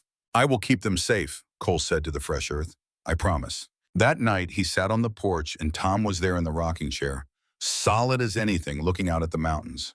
You should not be here, Cole said. You are dead. Does it matter? Tom looked at him. You need someone to talk to. Your mind made me. I am as real as I need to be. Am I going crazy? Tom smiled. You are a Marine dealing with grief while trying to save an impossible thing from impossible odds. Crazy is just another word for committed. They talked until midnight. Cole asked questions, and the Tom in his head gave answers, pulling from everything the real Tom had told him over the past months. It was not madness, Cole told himself. It was memory. It was processing. It was the way his mind had decided to carry his father forward. The drilling reached the cave system 4 days after the funeral. Cole was in the barn when the motion sensors went off, alerts pinging on his phone. He grabbed his rifle and Jesse, and they drove north as fast as the truck would carry them. Hartley's crews had broken through into a side chamber, a smaller cavity about 200 yards from the main pool. The drilling had destabilized the rock. Part of the tunnel system had collapsed, and the crews, not understanding what they had found, had started pumping water out to explore. Cole and Jesse arrived to find chaos, workers running, equipment abandoned, and coming from the breach in the rock, a blue-green glow that pulsed like a heartbeat. The creatures, Jesse said, they are agitated. They went in through the main entrance, moving fast through passages Cole now knew by heart. The collapsed section was obvious, a pile of broken limestone blocking what had been a tunnel. But water was flowing around it, and in that water, tiny fragments of bioluminescent matter swirled like stars. One of the creatures was injured. They found it in a shallow pool, 3 of its arms severed, the wound leaking luminescence in a spreading cloud. It pulsed frantically, trying to move, unable to coordinate without its full complement of limbs. Can we help it? Cole looked at Jesse. I do not know. Jesse knelt beside the pool. My grandfather told stories about these beings, said they could regenerate if given time and safety, but I do not know if that was true or just legend. We have to try. They carefully lifted the creature, supporting it in Cole's hands. It was warm and slightly sticky, pulsing against his palms. They carried it deeper into the cave, to the main chamber where the other 13 clustered at the far side of the pool, as if trying to get as far from the disturbance as possible. When they placed the injured one in the water with its kin, something remarkable happened. The other creatures moved to surround it, their arms intertwined with its remaining limbs, and slowly, like a time-lapse of healing, compressed into minutes instead of months, new arms began to grow from the wounds. They can heal each other. Kate's voice came from behind them. She had followed them in, her scientific equipment forgotten, just watching with naked wonder. They are not just individuals. They are a colony, a superorganism. Cole watched the creatures work their biological miracle, watched ancient processes that predated humans, predated mammals, predated everything but the most basic forms of life. And he understood with absolute clarity what would happen if Bill Hartley got control of this cave. These beings would be dissected, studied, ultimately destroyed in the name of understanding them. We need to seal the breach, Cole said, permanently. With what? Jesse gestured at the tons of collapsed rock. We do not have equipment. We do not have time. Then we make time. They worked for 18 hours straight. Cole, Jesse, and Kate. They used everything they could find. Rock, concrete mix from the ranch, expanding foam. They built a wall in the collapsed tunnel, crude but effective, sealing off Hartley's access point. By the time they were done, all 3 were covered in dust and exhausted beyond speech. But the creatures were safe, for now. Cole drove back to the ranch alone, Jesse having gone home to rest. Kate had returned to her hotel to analyze samples. The sun was coming up as Cole pulled into the driveway, painting the buildings in rose and gold. Dylan was sitting on the porch steps with a backpack beside him. Cole's heart stopped. His son, here, 3 days early. He got out of the truck slowly, suddenly aware of how he must look. Covered in rock dust and cave mud, unwashed for 2 days, running on no sleep and pure adrenaline. Dylan stood up. He was taller than Cole remembered, 16 years old and already approaching 6 feet. He had his mother's eyes and Cole's jawline and the uncertain posture of a teenager trying to figure out how to be in his own skin. Mom said Grandpa Tom died, Dylan said. I wanted to come early, to be here. You did not have to do that. Yeah, Dylan said, I did. They stood looking at each other across 10 feet of porch boards and 3 years of accumulated distance. Then Dylan closed the gap and hugged his father, and Cole felt something break open in his chest that had been locked down since Fallujah. I missed you, kid, Cole said into his son's hair. I missed you too, Dad. They spent that day together. Cole showed Dylan the ranch, the cattle, the work that filled the hours. Dylan asked questions about Tom, about the land, about what Cole had been doing for the past months. And Cole, for the first time, told the truth. Not all of it, not about the creatures, but about finding purpose, about learning who his father really was, about trying to become someone his son could respect. That night, they sat on the porch, and Dylan asked the question Cole had been dreading. Are you drinking again? No, Cole said, not for 3 months. Dylan nodded slowly. Mom says you are different on the phone. She says you sound like you have a reason to get up in the morning. I do, Cole gestured at the ranch, the mountains beyond, the vast sky going dark. This place, what is under it, it needs protecting. From what? From people who would destroy it for profit. Cole looked at his son. I'm going to tell you something, Dylan, and I need you to promise me you will not tell anyone. Not your mother, not your friends, no one. Okay, Dylan said, and in that moment he sounded older than 16. Cole told him about the cave, about the creatures, about the luminesce, about Bill Hartley and the drills, and the fight to keep ancient things alive in a world that wanted to dissect them. Dylan listened without interrupting, his eyes getting wider, his posture getting straighter. When Cole finished, Dylan was quiet for a long time. Then he said, "Can I see them?" "Tomorrow," Cole said. "Tonight you need to sleep." "We both do." But sleep did not come easy. Cole lay in bed and listened to his son breathing in the next room, the sound of it achingly familiar from when Dylan was small, before Iraq, before the divorce, before everything broke. And he thought about Bill Hartley, who now knew there was something in that cave worth drilling for, who would not stop until he had it or destroyed it trying. The assault came 3 nights later. Cole woke to the sound of engines, multiple vehicles moving fast up the ranch road. He grabbed his rifle and looked out the window. 6 trucks, 20 men, maybe more. Security contractors, by the look of them, professional and equipped. Jesse called, "They are at the north fence, cutting through.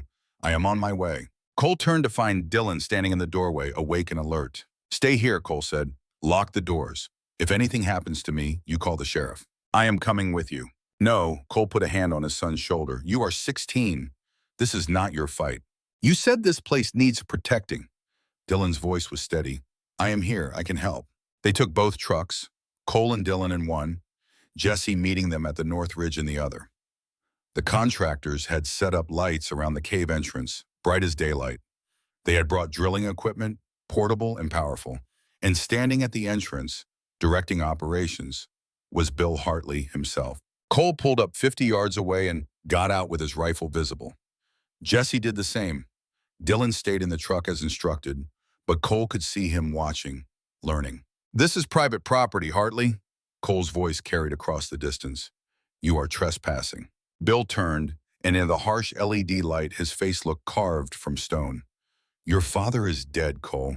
Whatever agreement he thought he had, it died with him. I have mineral rights that predate your deed. I am exercising them.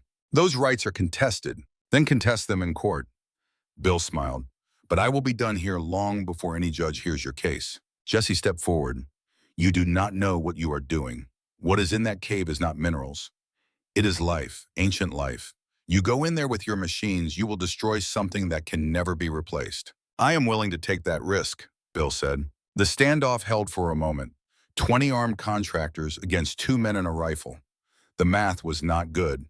Then headlights appeared on the access road. More vehicles. But these were not Hartley's. Kate's SUV pulled up, and behind it, 3 more vehicles. Researchers from the university, environmental activists Kate had contacted, and in the last truck, carrying cameras and press credentials, a news crew from Billings. "Dr. Morrison," Bill said, his smile fading, "this is a private matter. This is a potential environmental catastrophe," Kate said, stepping out with her credentials visible.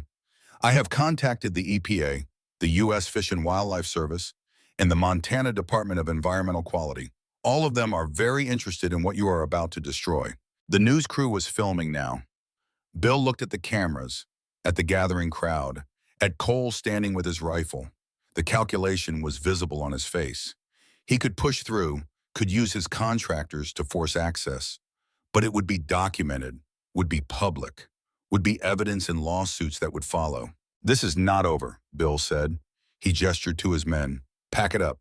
The contractors began withdrawing, loading equipment, pulling back. Bill walked past Cole on his way to his vehicle. He stopped, close enough that only Cole could hear. Your father cost my father everything. Spent his whole life blocking what should have been ours. And now you are doing the same.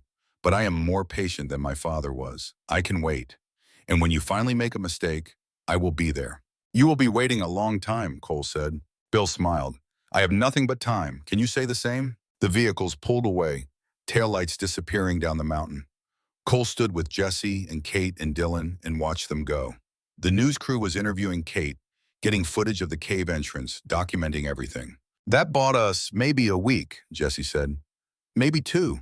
Then he comes back with better lawyers and actual permits. Then we use that time, Cole said. We make this public.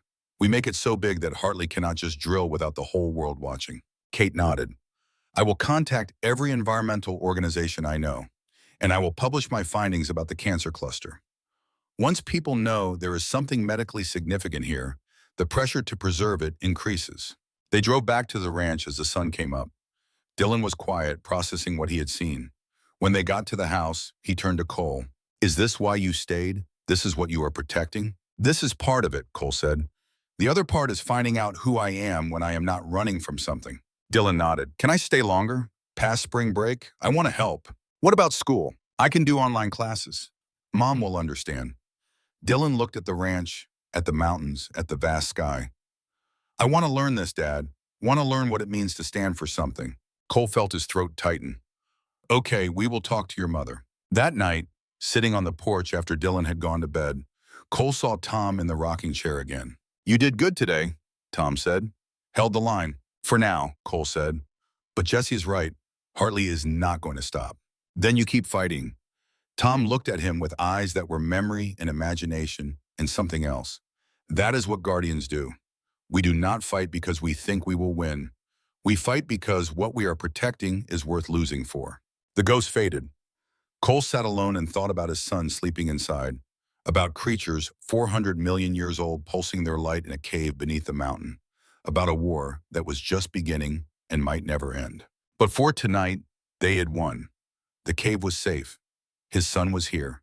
And Cole Mercer, for the first time in his adult life, knew exactly who he was supposed to be. The guardian, the memory, the man who stands when everything says, run. He looked north toward the ridge and made a silent promise to things that could not speak, to a father who could not hear, to a future that was not yet written. Whatever comes, I am ready. And in the darkness, something that might have been wind or might have been something older whispered through the pines, carrying the promise back to where ancient things waited and trusted that this human, this guardian, would keep faith with creatures who remembered when the world was young.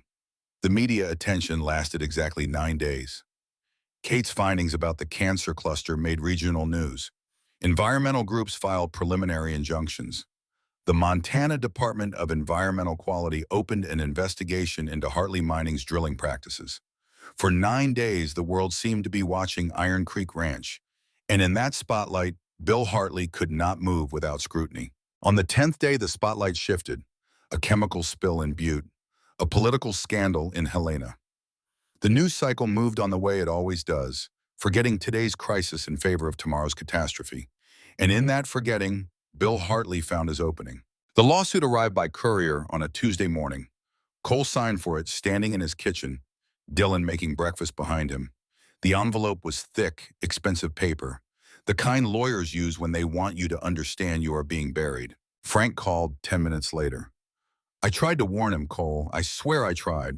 Warn who about what? Bill filed a claim that the Mineral Rights Survey revealed evidence of protected wetlands on his property that extend onto yours. If he can prove it, he can force a federal environmental review that freezes all activity on the ranch, including your cattle operation. You would not be able to sell beef, move animals, nothing. He would strangle you financially while the review drags on for years. That makes no sense. He wants to drill here. Why would he claim wetlands? Because he is not trying to win, Frank said. He is trying to make you desperate enough to deal. Cole looked out the window at the North Ridge, at the mountains beyond, at land that had been in his family for 52 years and was now his to protect or lose. The math was simple and brutal. Even with the premium beef sales, even with Dylan helping to cut labor costs, The ranch was barely breaking even. A legal battle that froze operations would put them under in months. Tell him I want to meet, Cole said. Face to face, no lawyers. Cole, I do not think that is smart. Tell him. The meeting happened 2 days later at a diner in Livingston, neutral ground halfway between the ranch and Hartley's corporate offices in Bozeman. Cole arrived early and took a booth in the back. He ordered coffee and waited. Bill Hartley arrived exactly on time, alone as agreed. He looked older than he had at the cave, the lines around his eyes deeper, his skin carrying the kind of gray that comes from stress that does not sleep. He slid into the booth across from Cole and waved away the waitress. You wanted to talk, Bill said. So talk. Cole studied the man who had been trying to destroy him for months, tried to see him as something other than the enemy, tried to understand what would drive a man to this kind of obsession. Why, Cole asked. You have money, you have a company. Why do you need what is under my land so badly that you would ruin yourself to get it? Bill's jaw tightened. You do not know anything about ruin. Then tell me. Bill was quiet for a long moment, looking out the window at the parking lot, at the mountains beyond. When he spoke, his voice was different, smaller, human. My wife is dying, Bill said. Sarah. We have been married 31 years. She taught third grade for 27 of them. She is the kindest person I have ever known, and she has stage 3 breast cancer that is not responding to treatment. Cole felt something shift in his chest. I am sorry. Your father had lung cancer, Bill continued. Stage 4. They gave him 6 months. He lived for 18. I had his medical records investigated. He should have been dead a year before you even showed up, but something kept him alive. Something extended his life against every statistical probability. The luminesce, Cole said quietly. Bill's eyes locked onto his. I do not know what it is. I do not care. All I know is there is something under your land that defies medical science. Something that could save my wife. And you are keeping it locked away because of some moral superiority about protecting ancient creatures. They are the last of their kind. So is Sarah, Bill said, and his voice broke on her name. She is the last of her kind to me, the only one. And I will do anything, destroy anything, become anything I have to become to save her. The honesty of it hit Cole like a fist. This was not greed. This was not corporate evil. This was a man watching the person he loved die, willing to burn the world to stop it. If I could help her, Cole said slowly, would you stop? All of it. The drilling, the lawsuits, everything. Bill leaned forward. What are you saying? I am saying maybe there is another way. But I need you to understand something first.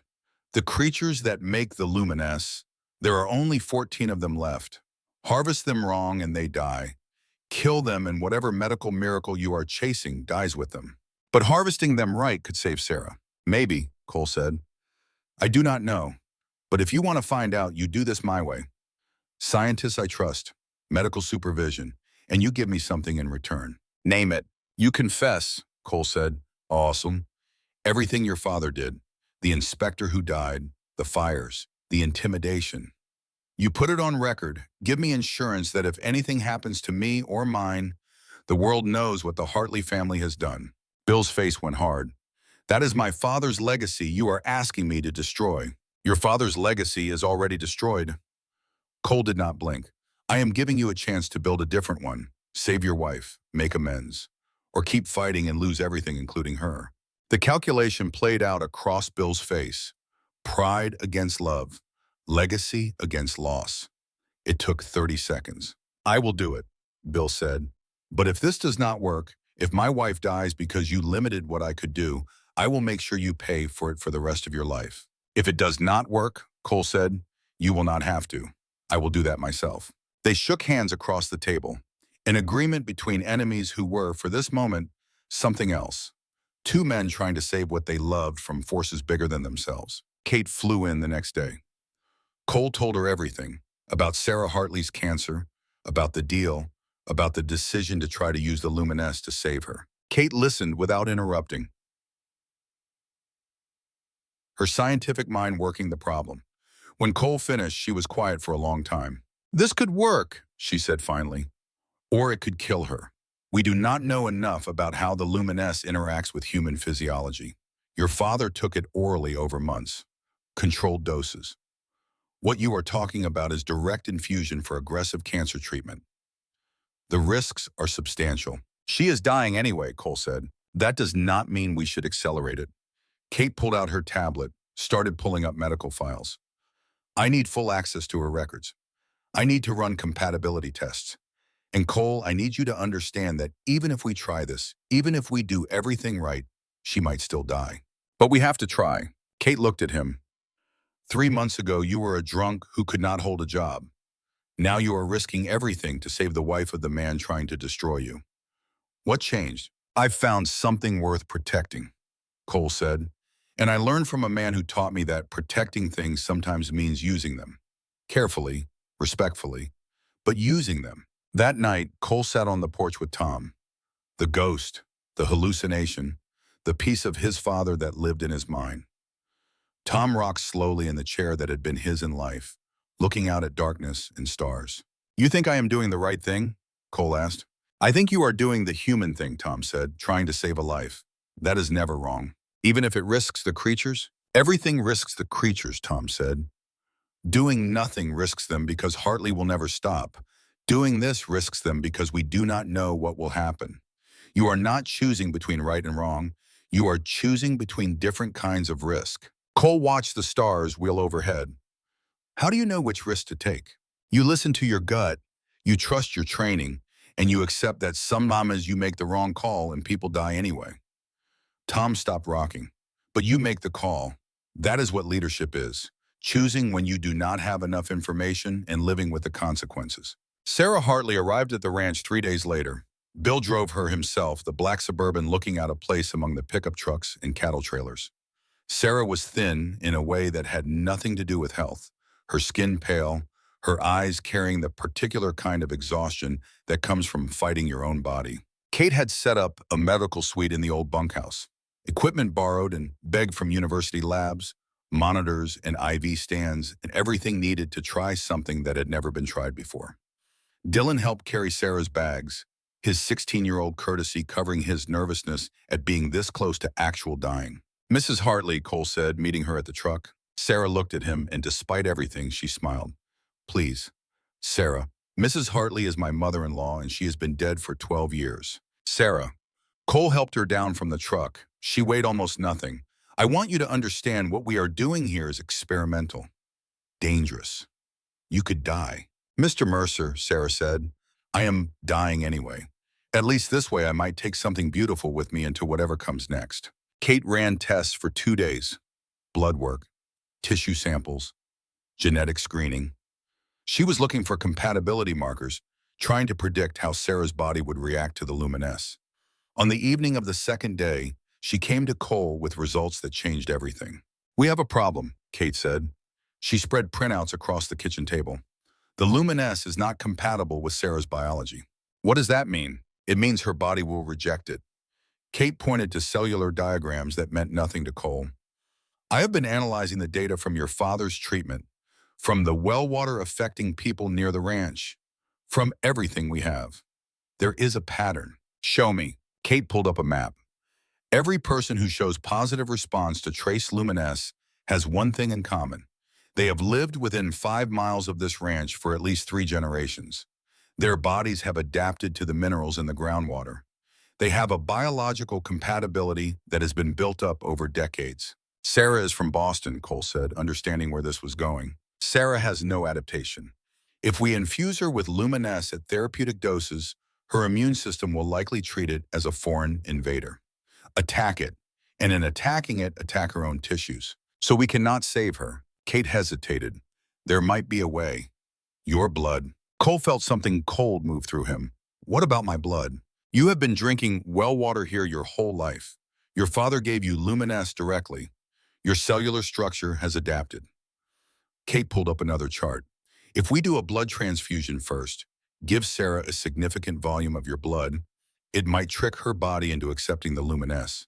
Your adapted cells could act as a bridge. How much blood? Kate looked at him. 2 pints, maybe 3. It is more than a normal donation. There would be risks, weakness, possible complications. But it is the only way I can see this working. Cole did not hesitate. Do it. They prepped Sarah first, running IV lines, getting her stable. Bill sat beside her bed holding her hand, looking 10 years older than he had a week ago. Sarah was awake, alert, making jokes to ease the tension. "So I am getting a cowboy's blood," she said to Cole as they wheeled in the transfusion equipment.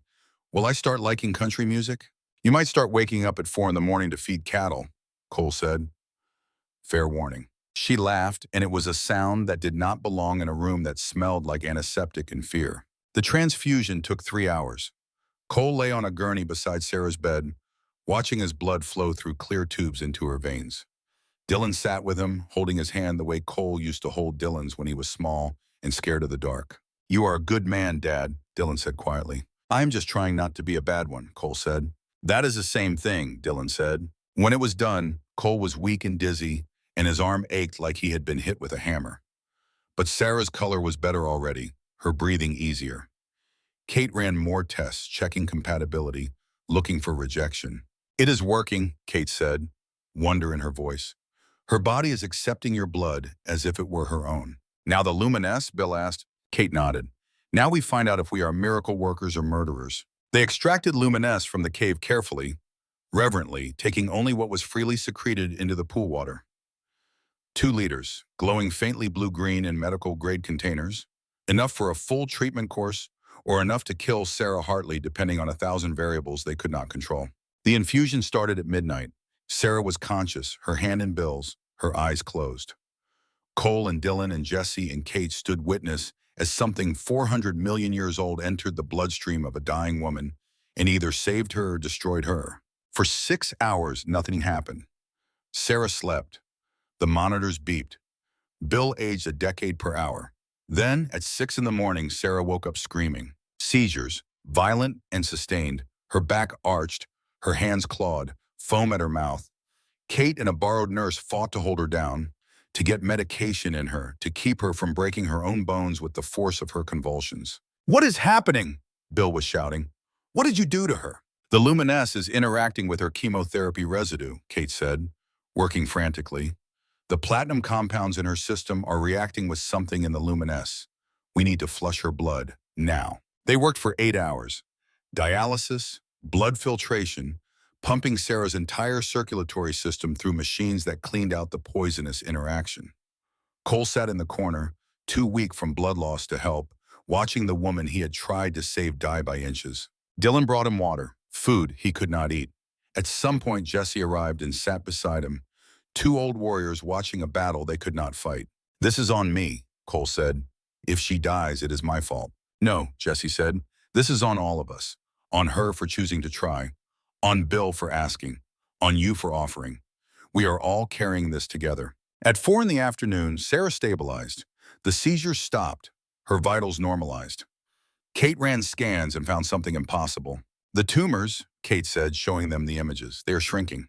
Bill looked at the scans, then at his wife sleeping peacefully for the first time in months. "How much?" 40% reduction in 12 hours, Kate said. "I have never seen anything like this." Over the next week, Sarah Hartley got better. Not slowly, not gradually, rapidly, visibly. By day 3, she was walking around the ranch. By day 5, she was helping Dylan feed chickens. By day 7, Kate's scans showed the tumors had shrunk by 73%. Bill Hartley kept his word. He contacted federal prosecutors, gave them everything.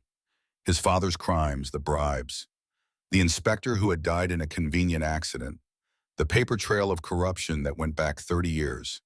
The confession was front-page news. Hartley Mining Corporation's stock collapsed. Bill resigned as CEO. But Sarah was alive. She came to Cole on the 8th day while he was mending fence in the north pasture. She looked healthy in a way that seemed impossible. Color in her cheeks, strength in her movements, life. "I do not know how to thank you," Sarah said. "You do not have to thank me," Cole said. "Just live, make it mean something. I am going to spend whatever time I have left making sure no one ever threatens this place again." Sarah looked toward the ridge, toward the cave hidden beneath stone and trees. "Those creatures saved my life. I'm going to spend the rest of it saving theirs." She was true to her word.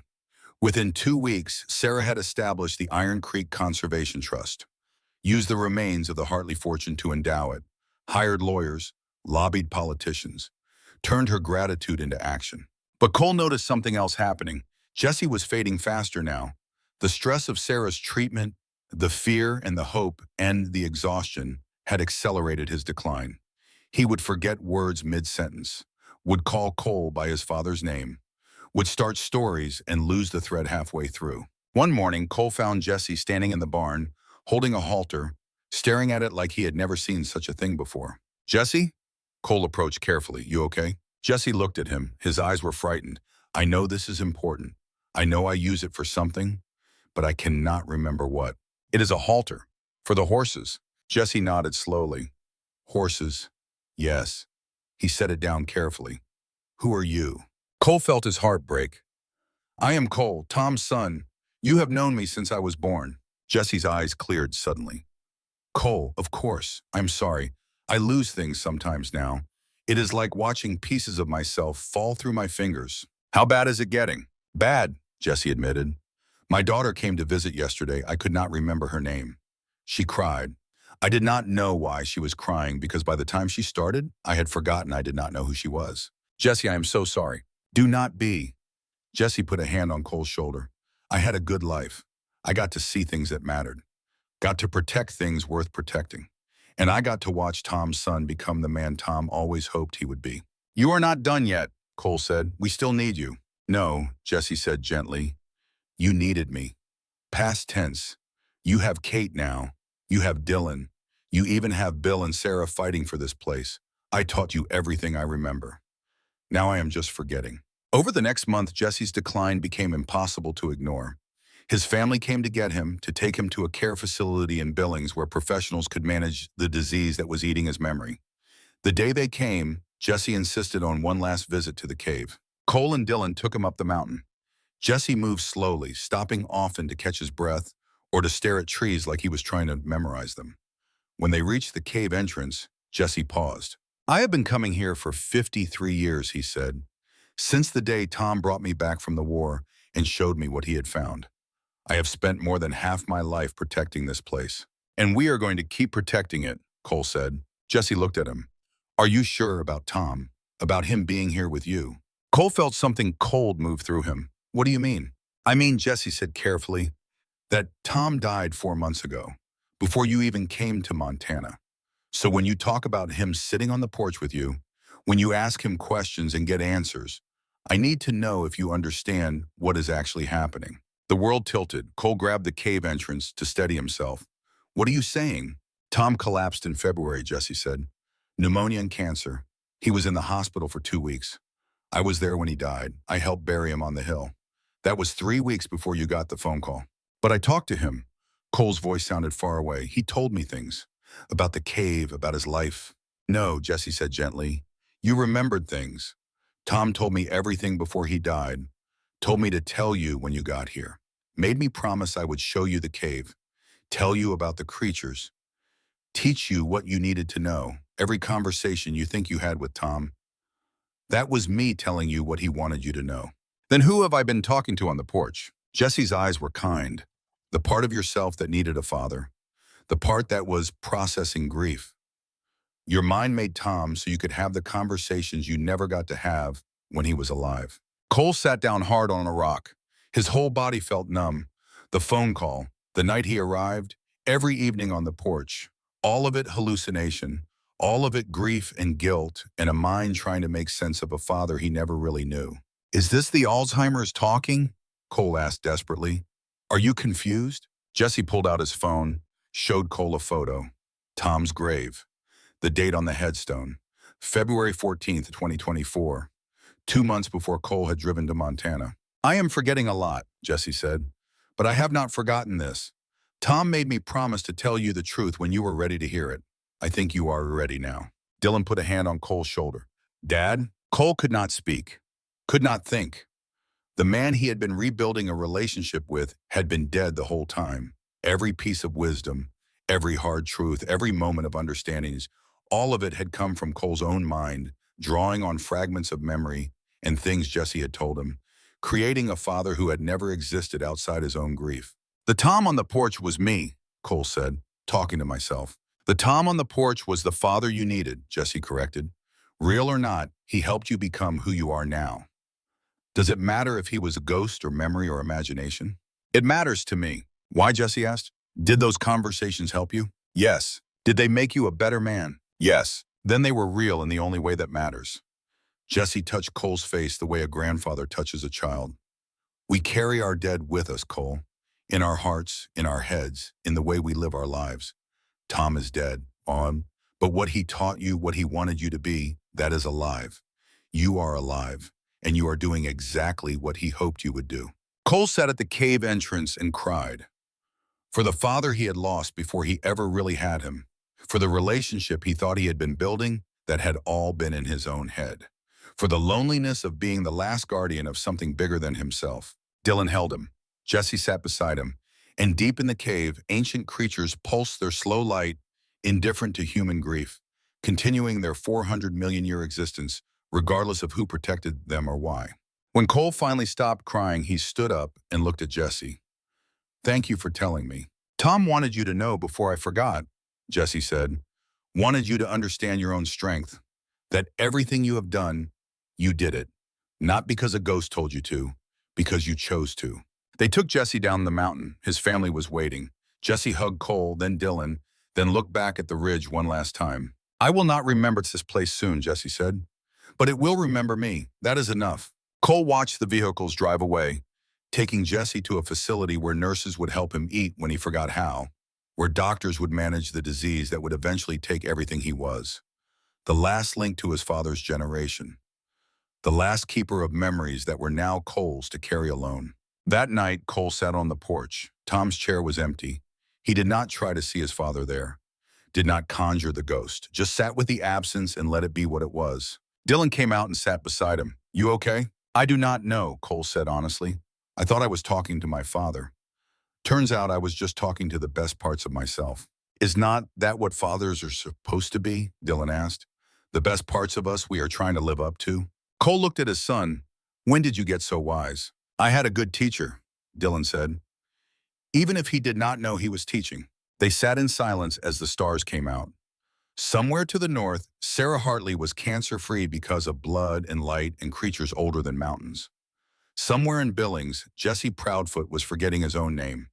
Somewhere in the ground on the hill, Thomas Mercer had been dead for 4 months, while his son learned to be the man he had died hoping he would become. And here, on a porch in Montana, Cole Mercer sat with his son and accepted the truth. He was alone now, the last guardian, the final memory. But he was not broken, he was not running, he was here doing the work, protecting what needed protecting. The ghosts were gone, the crutches had been kicked away, and Cole Mercer was still standing. That would have to be enough. The lawsuit collapsed 3 days after Bill Hartley's confession went public. Federal prosecutors were too busy building cases against corrupt officials to pursue environmental claims that had always been fabricated. The injunction lifted.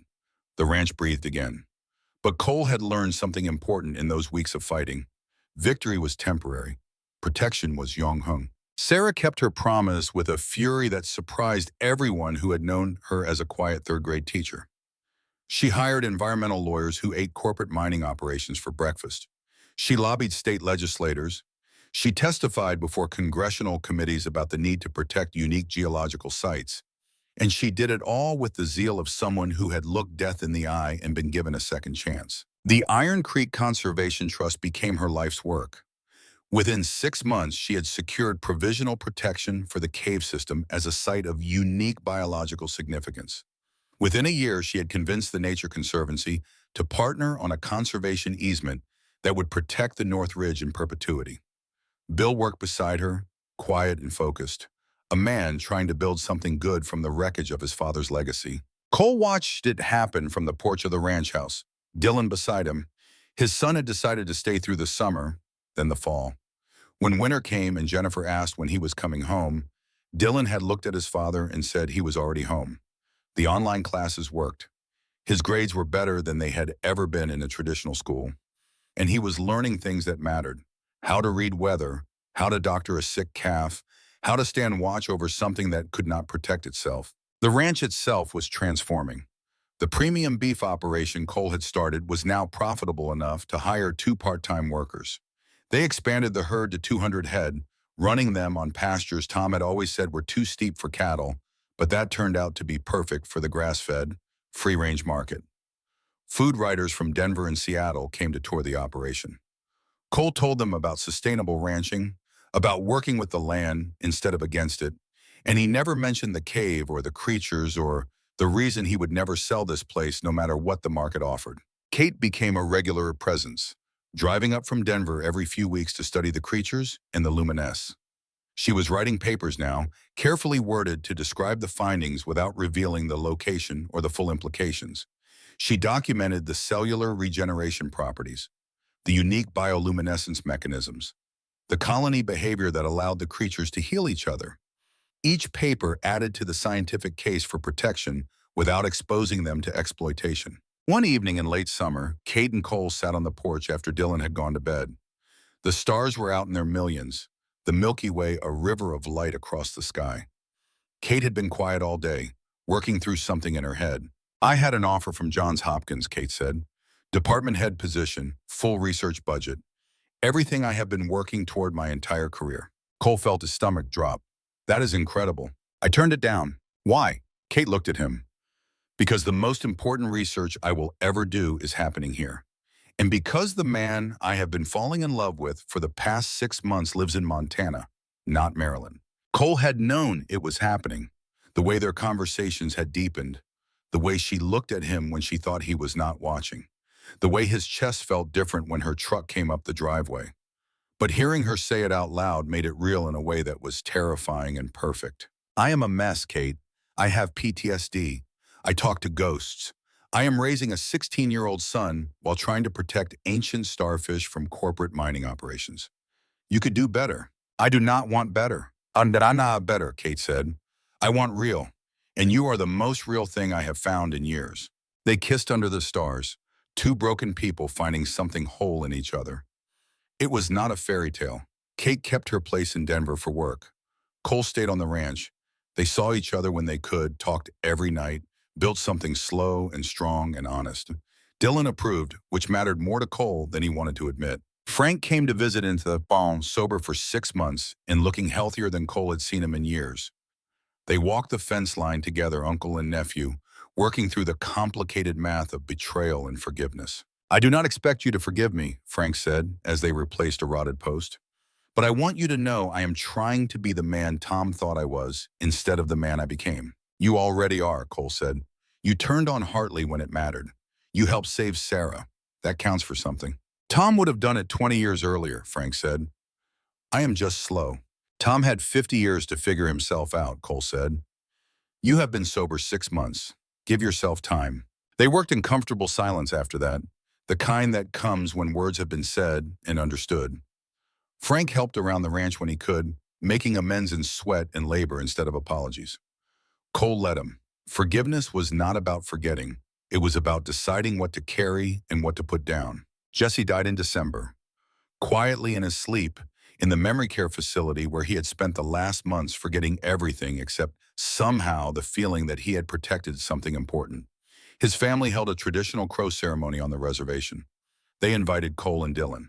They sang songs in a language Jesse had been forgetting, honoring a warrior who had fought his last battle against his own mind and lost with dignity. Cole spoke at the ceremony, his voice breaking as he talked about the man who had taught him to read the land, who had carried secrets for 50 years, who had been the last bridge to his father's generation. Dylan stood beside him, learning what it meant to honor the dead by living well. They buried Jesse's ashes on the hill beside Tom's grave, overlooking the North Ridge. Sarah and Bill came. Kate came. Frank came. The neighboring ranchers came, men and women who had known Jesse as a fixture of this valley, constant as the mountains. They told stories. They drank coffee instead of whiskey out of respect for the family's traditions. And when it was done, Cole stood at the grave and made a promise. "I will remember for you," Cole said to the turned earth. "Everything you taught me, everything you protected, I will pass it on." That winter was hard. Not because of weather, though Montana delivered snow by the foot and cold that made breathing hurt. Hard because Cole had to face the full weight of being the last guardian. No father to consult, even a hallucinated one. No Jesse to lean on when the decisions got complicated. Just Cole and Dylan and the creatures pulsing their ancient light in a cave that the world was starting to forget about again. Which was exactly what Cole wanted. The media cycle had moved on. The environmental groups had moved on to newer crises. Even Sarah's lobbying had settled into routine maintenance rather than urgent action. Iron Creek Ranch disappeared from the news, from social media, from the collective attention that had briefly made it famous. And in that obscurity, the real work of protection could happen. Cole spent the winter documenting everything. He wrote it all down in detailed journals, copying Tom's habit from 50 years ago. How to find the cave, how to enter safely, how to collect luminescence without harming the creatures, the signs of illness or stress in the colony, the water temperature and pH that kept them healthy. Everything he knew, written in clear prose for whoever came after him. He taught Dylan the same way Jesse had taught him, not through lectures but through experience, taking him into the cave in different seasons, showing him how the creatures behaved when the water was cold versus warm, teaching him to move slowly, respectfully, understanding that they were guests in a place that belonged to beings who measured time in epochs instead of years. Dylan took to it with the seriousness of someone who understood he was being trusted with something bigger than himself. At 17 now, he was taller than Cole, broader in the shoulders, with hands that had learned the calluses of real work. He talked about studying biology in college, about coming back to the ranch after, about maybe being the next guardian when Cole was too old. "You do not have to do this," Cole told him one night as they sat in the cave, watching the creatures feed. "This does not have to be your burden." "It is not a burden," Dylan said. "It is a purpose. You taught me that." He looked at his father. "Besides, someone has to make sure you do not do something stupid when you are 80. Cole laughed. Fair enough. Spring came, as it always did in Montana. Sudden and fierce, the snow melting in torrents, the meadows exploding into green and wildflowers. Cole stood on the porch one morning and realized he had been sober for a full year, had not even thought about drinking in months. The nightmares from Fallujah still came sometimes, but less often. And when they did, he had tools now. People to talk to, work that mattered. A son who was becoming a man worth knowing. Kate moved in that summer. Not full-time, but enough. She kept her position at the university, teaching remotely, coming to the ranch every other week for extended stays. They converted the old bunkhouse into a proper lab where she could study the samples she collected. Her research was starting to pay off in ways that mattered. She had synthesized a compound based on luminescent chemistry that showed promise in early-stage cancer trials. Not as effective as the real thing, but helpful. And best of all, it could be manufactured without harming the creatures. That was the key to everything, Cole realized. Not hoarding the miracle, but understanding it well enough to share it safely. Kate was building that bridge, one careful experiment at a time. Bill and Sarah became unlikely friends. Bill would stop by the ranch on his way to meetings in Helena, bringing coffee and updates on the legal protections. Sarah organized educational programs, bringing school groups to the ranch to learn about conservation and sustainable ranching. Never mentioning the cave, but teaching the values that protected it. One afternoon, Sarah pulled Cole aside while a group of third graders were learning to feed chickens. "I want you to know something," Sarah said. "Every day I am alive is because of you. Because you took a risk on someone you had every reason to hate. I do not know how to repay that." "You are repaying it," Cole said. "Every kid you teach to care about the land. Every law you get passed. Every day you make Bill be better than his father was. That is the payment." Sarah hugged him.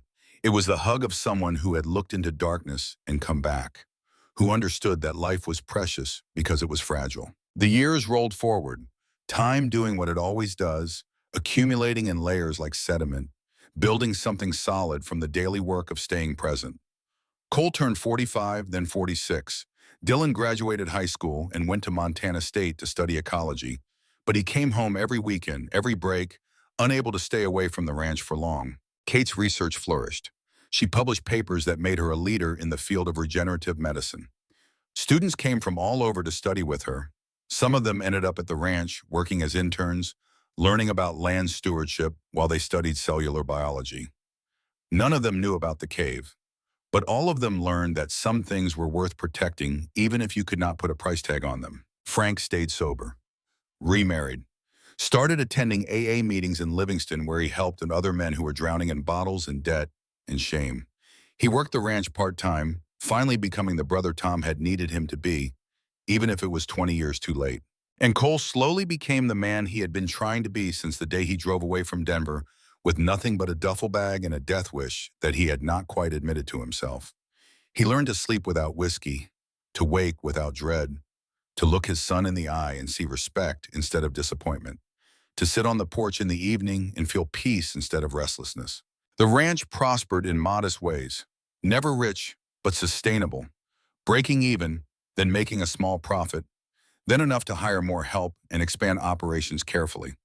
They added a farm store that sold beef direct to customers who drove out from Bozeman and Billings, started hosting ranch dinners where people could eat meals made from the land and hear stories about the work that went into it, built a reputation as a place where things were done right, even when right was harder than easy. 5 years after Tom's death, Dylan came home from college with a young woman, Emma Whitehorse, daughter of one of Jesse's cousins, studying environmental science and tribal resource management. She was sharp and funny and loved the land the way Dylan did. They had been dating for a year, Dylan said, and he wanted Cole to meet her. Cole liked her immediately.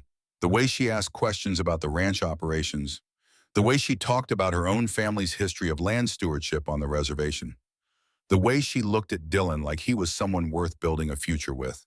Over dinner, Emma mentioned she was writing her thesis on indigenous knowledge systems in modern conservation. Dylan and I have been talking, Emma said, glancing at Dylan, about how traditional ecological knowledge could inform the management of protected sites, places where Western science and indigenous wisdom could work together. Cole set down his fork. That sounds like the kind of thing that could matter. We think it could, Dylan said, especially for sites that have both cultural and biological significance. He was talking about the cave without saying it, asking permission without asking directly. Cole looked at his son, at the young woman beside him, at the future generation that would need to carry this forward. I think it is time I showed you something, Cole said. They went to the cave that night, Emma's first time. Dylan had told her in general terms, but seeing it was different. She stood at the edge of the pool, tears streaming down her face as the creatures pulsed their slow light. My grandfather told stories, Emma whispered, about the star water, about beings that remembered when the world was young. I thought they were just stories. Stories are never just stories, Cole said. They are how we carry truth across generations. Emma spent a week studying the cave, taking measurements, documenting everything through the lens of both science and traditional knowledge.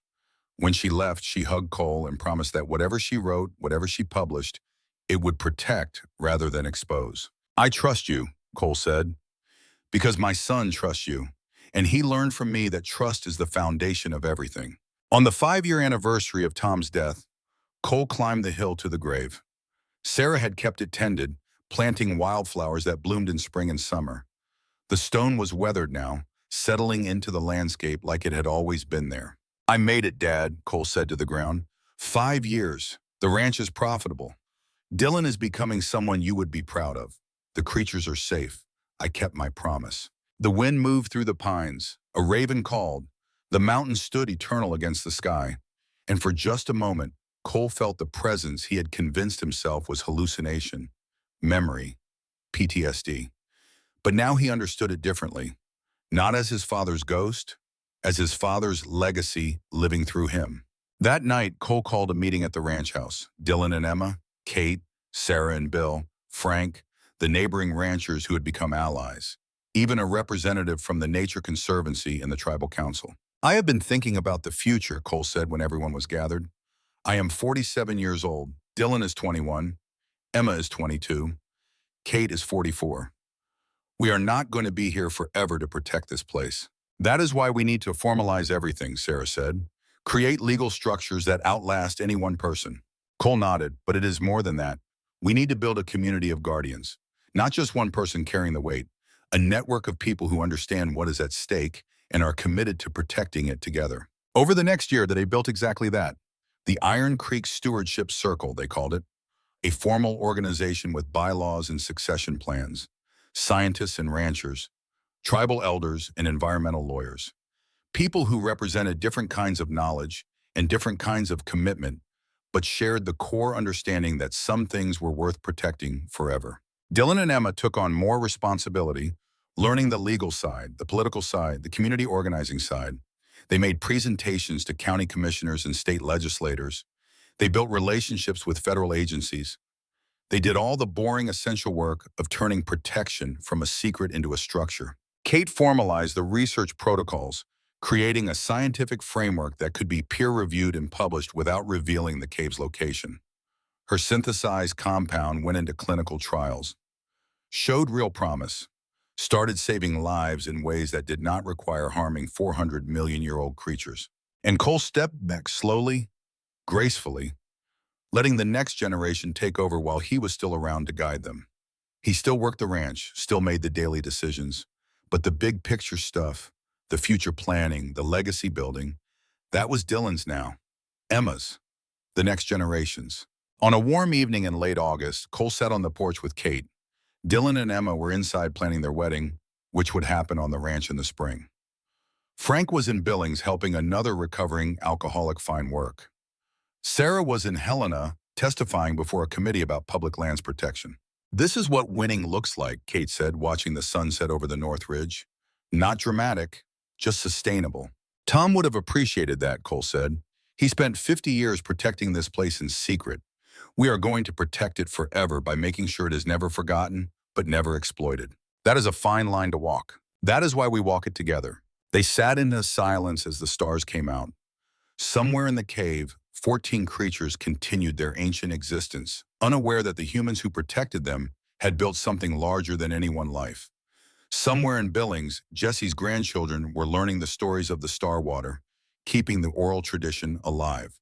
Somewhere in Denver, a woman was alive because of Sarah's advocacy and Cole's blood and creatures who had survived 400 million years. And here, on a ranch in Montana, Cole Mercer sat with the woman he loved and felt something he had not felt since before Fallujah.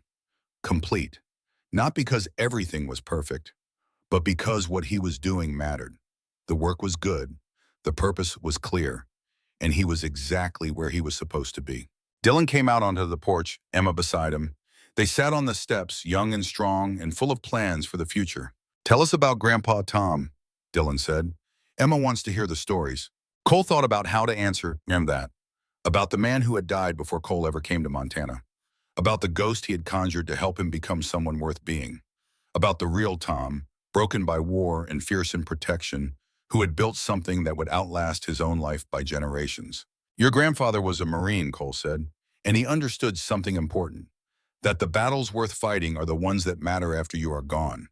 He protected this land for 50 years. Now we protect it. And someday your children will protect it. That is his real legacy. Not what he did, but what we choose to do because of what he taught us." "What did he teach you?" Emma asked. "That some things are not ours to own," Cole said. "We are just guardians for a little while. And if we do it right, we pass on something better than we received." They talked into the night, 4 generations of knowledge flowing between them. Cole's war stories and Tom's. Jesse's wisdom passed through Cole to Dylan to Emma. Kate's science, Sarah's advocacy, all of it weaving together into something stronger than any single thread. When everyone had gone to bed, Cole walked to the North Ridge alone, stood at the cave entrance, did not go in, just stood in the darkness and listened to the silence that was not really silence. The wind, the water moving underground, the creature's pulsing light that no human eye was seeing at this moment, but that would continue pulsing long after every human who knew about it had returned to dust. "Thank you," Cole said to the darkness, to the creatures, to the mountain itself, "for giving me something worth living for." He walked back to the ranch house where lights glowed warm in the windows, where Kate was probably reading in bed, where Dylan and Emma were probably still planning their future, where the coffee pot was set to brew at 4:30 tomorrow morning because cattle did not care if you had stayed up late philosophizing. Cole looked at the stars, thought about the starfish in the cave, ancient and patient, thought about his father, dead 5 years, but alive in every choice Cole made. Thought about Jesse, who had forgotten everything except the feeling of protecting something important. Thought about Dylan, who would carry this forward when Cole's time was done. The weight was enormous. The responsibility never ended. The threat of failure was constant. But Cole was not afraid anymore, because he had learned the secret that Tom had tried to teach him, that Jesse had demonstrated, that Sarah had proven. You do not protect things because you know you will succeed. You protect them because they are worth protecting. And you trust that if you do your part, others will do theirs. And somehow, against all odds, the things that matter most find a way to survive. Cole went inside. Kate was reading, glasses perched on her nose, looking up as he came into the bedroom. "Everything okay?" she asked. "Everything is exactly as it should be," Cole said. He got into bed beside her. She put down her book and turned off the light. In the darkness, Cole closed his eyes and did not see the burning streets of Fallujah, did not see the closet full of red, did not see bottles or eviction notices or the accumulated failures of his first 42 years. He saw mountains. He saw his son. He saw ancient creatures pulsing light that had witnessed the rise and fall of species and continents and would witness more long after humans were gone. And he slept, deeply and without nightmares, because he had finally learned what it meant to be a guardian, not a warrior fighting a war that never ended, but a steward tending something that would never truly be his. And in that understanding, he had found the peace that had eluded him through 3 tours and a marriage and a decade of drinking away the pain. The morning would come at 4:30. The cattle would need feeding. The fences would need checking. Dylan would need guidance. Emma would need teaching. The work would never be finished. But Cole Mercer was ready, had been ready since the day he stood at his father's grave and promised to remember. Since the day he realized the ghost he had been talking to was the best part of himself. Since the day he understood that the only way to honor the dead was to protect what they had protected and then pass it on to those who came after. He was the guardian, the memory, the bridge between Tom's generation and Dylan's. And that was enough, more than enough. It was everything. Outside, the stars wheeled overhead. The creatures pulsed their ancient light. The mountains stood eternal.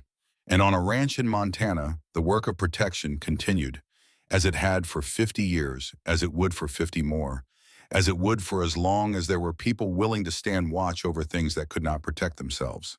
The last guardian slept, but the work never did. It carried on in his son's dreams, in Kate's research, in Sarah's advocacy, in the memory of Jesse and Tom, and all the others who had understood that some things were worth more than money, more than comfort, more than individual lives. The creatures were safe. The ranch was strong. The legacy was secure. And in the morning, when the coffee brewed and the cattle needed feeding and the sun rose over the North Ridge, Cole Mercer would be there to do the work.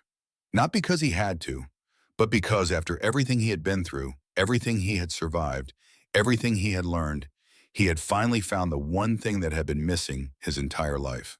A reason to wake up, a purpose worth living for, a legacy worth dying to protect. He had become the man his father had hoped he would be, the man his son was learning to become, the guardian who would hold the line until it was time to pass it on. And in that becoming, Cole Mercer had finally come home.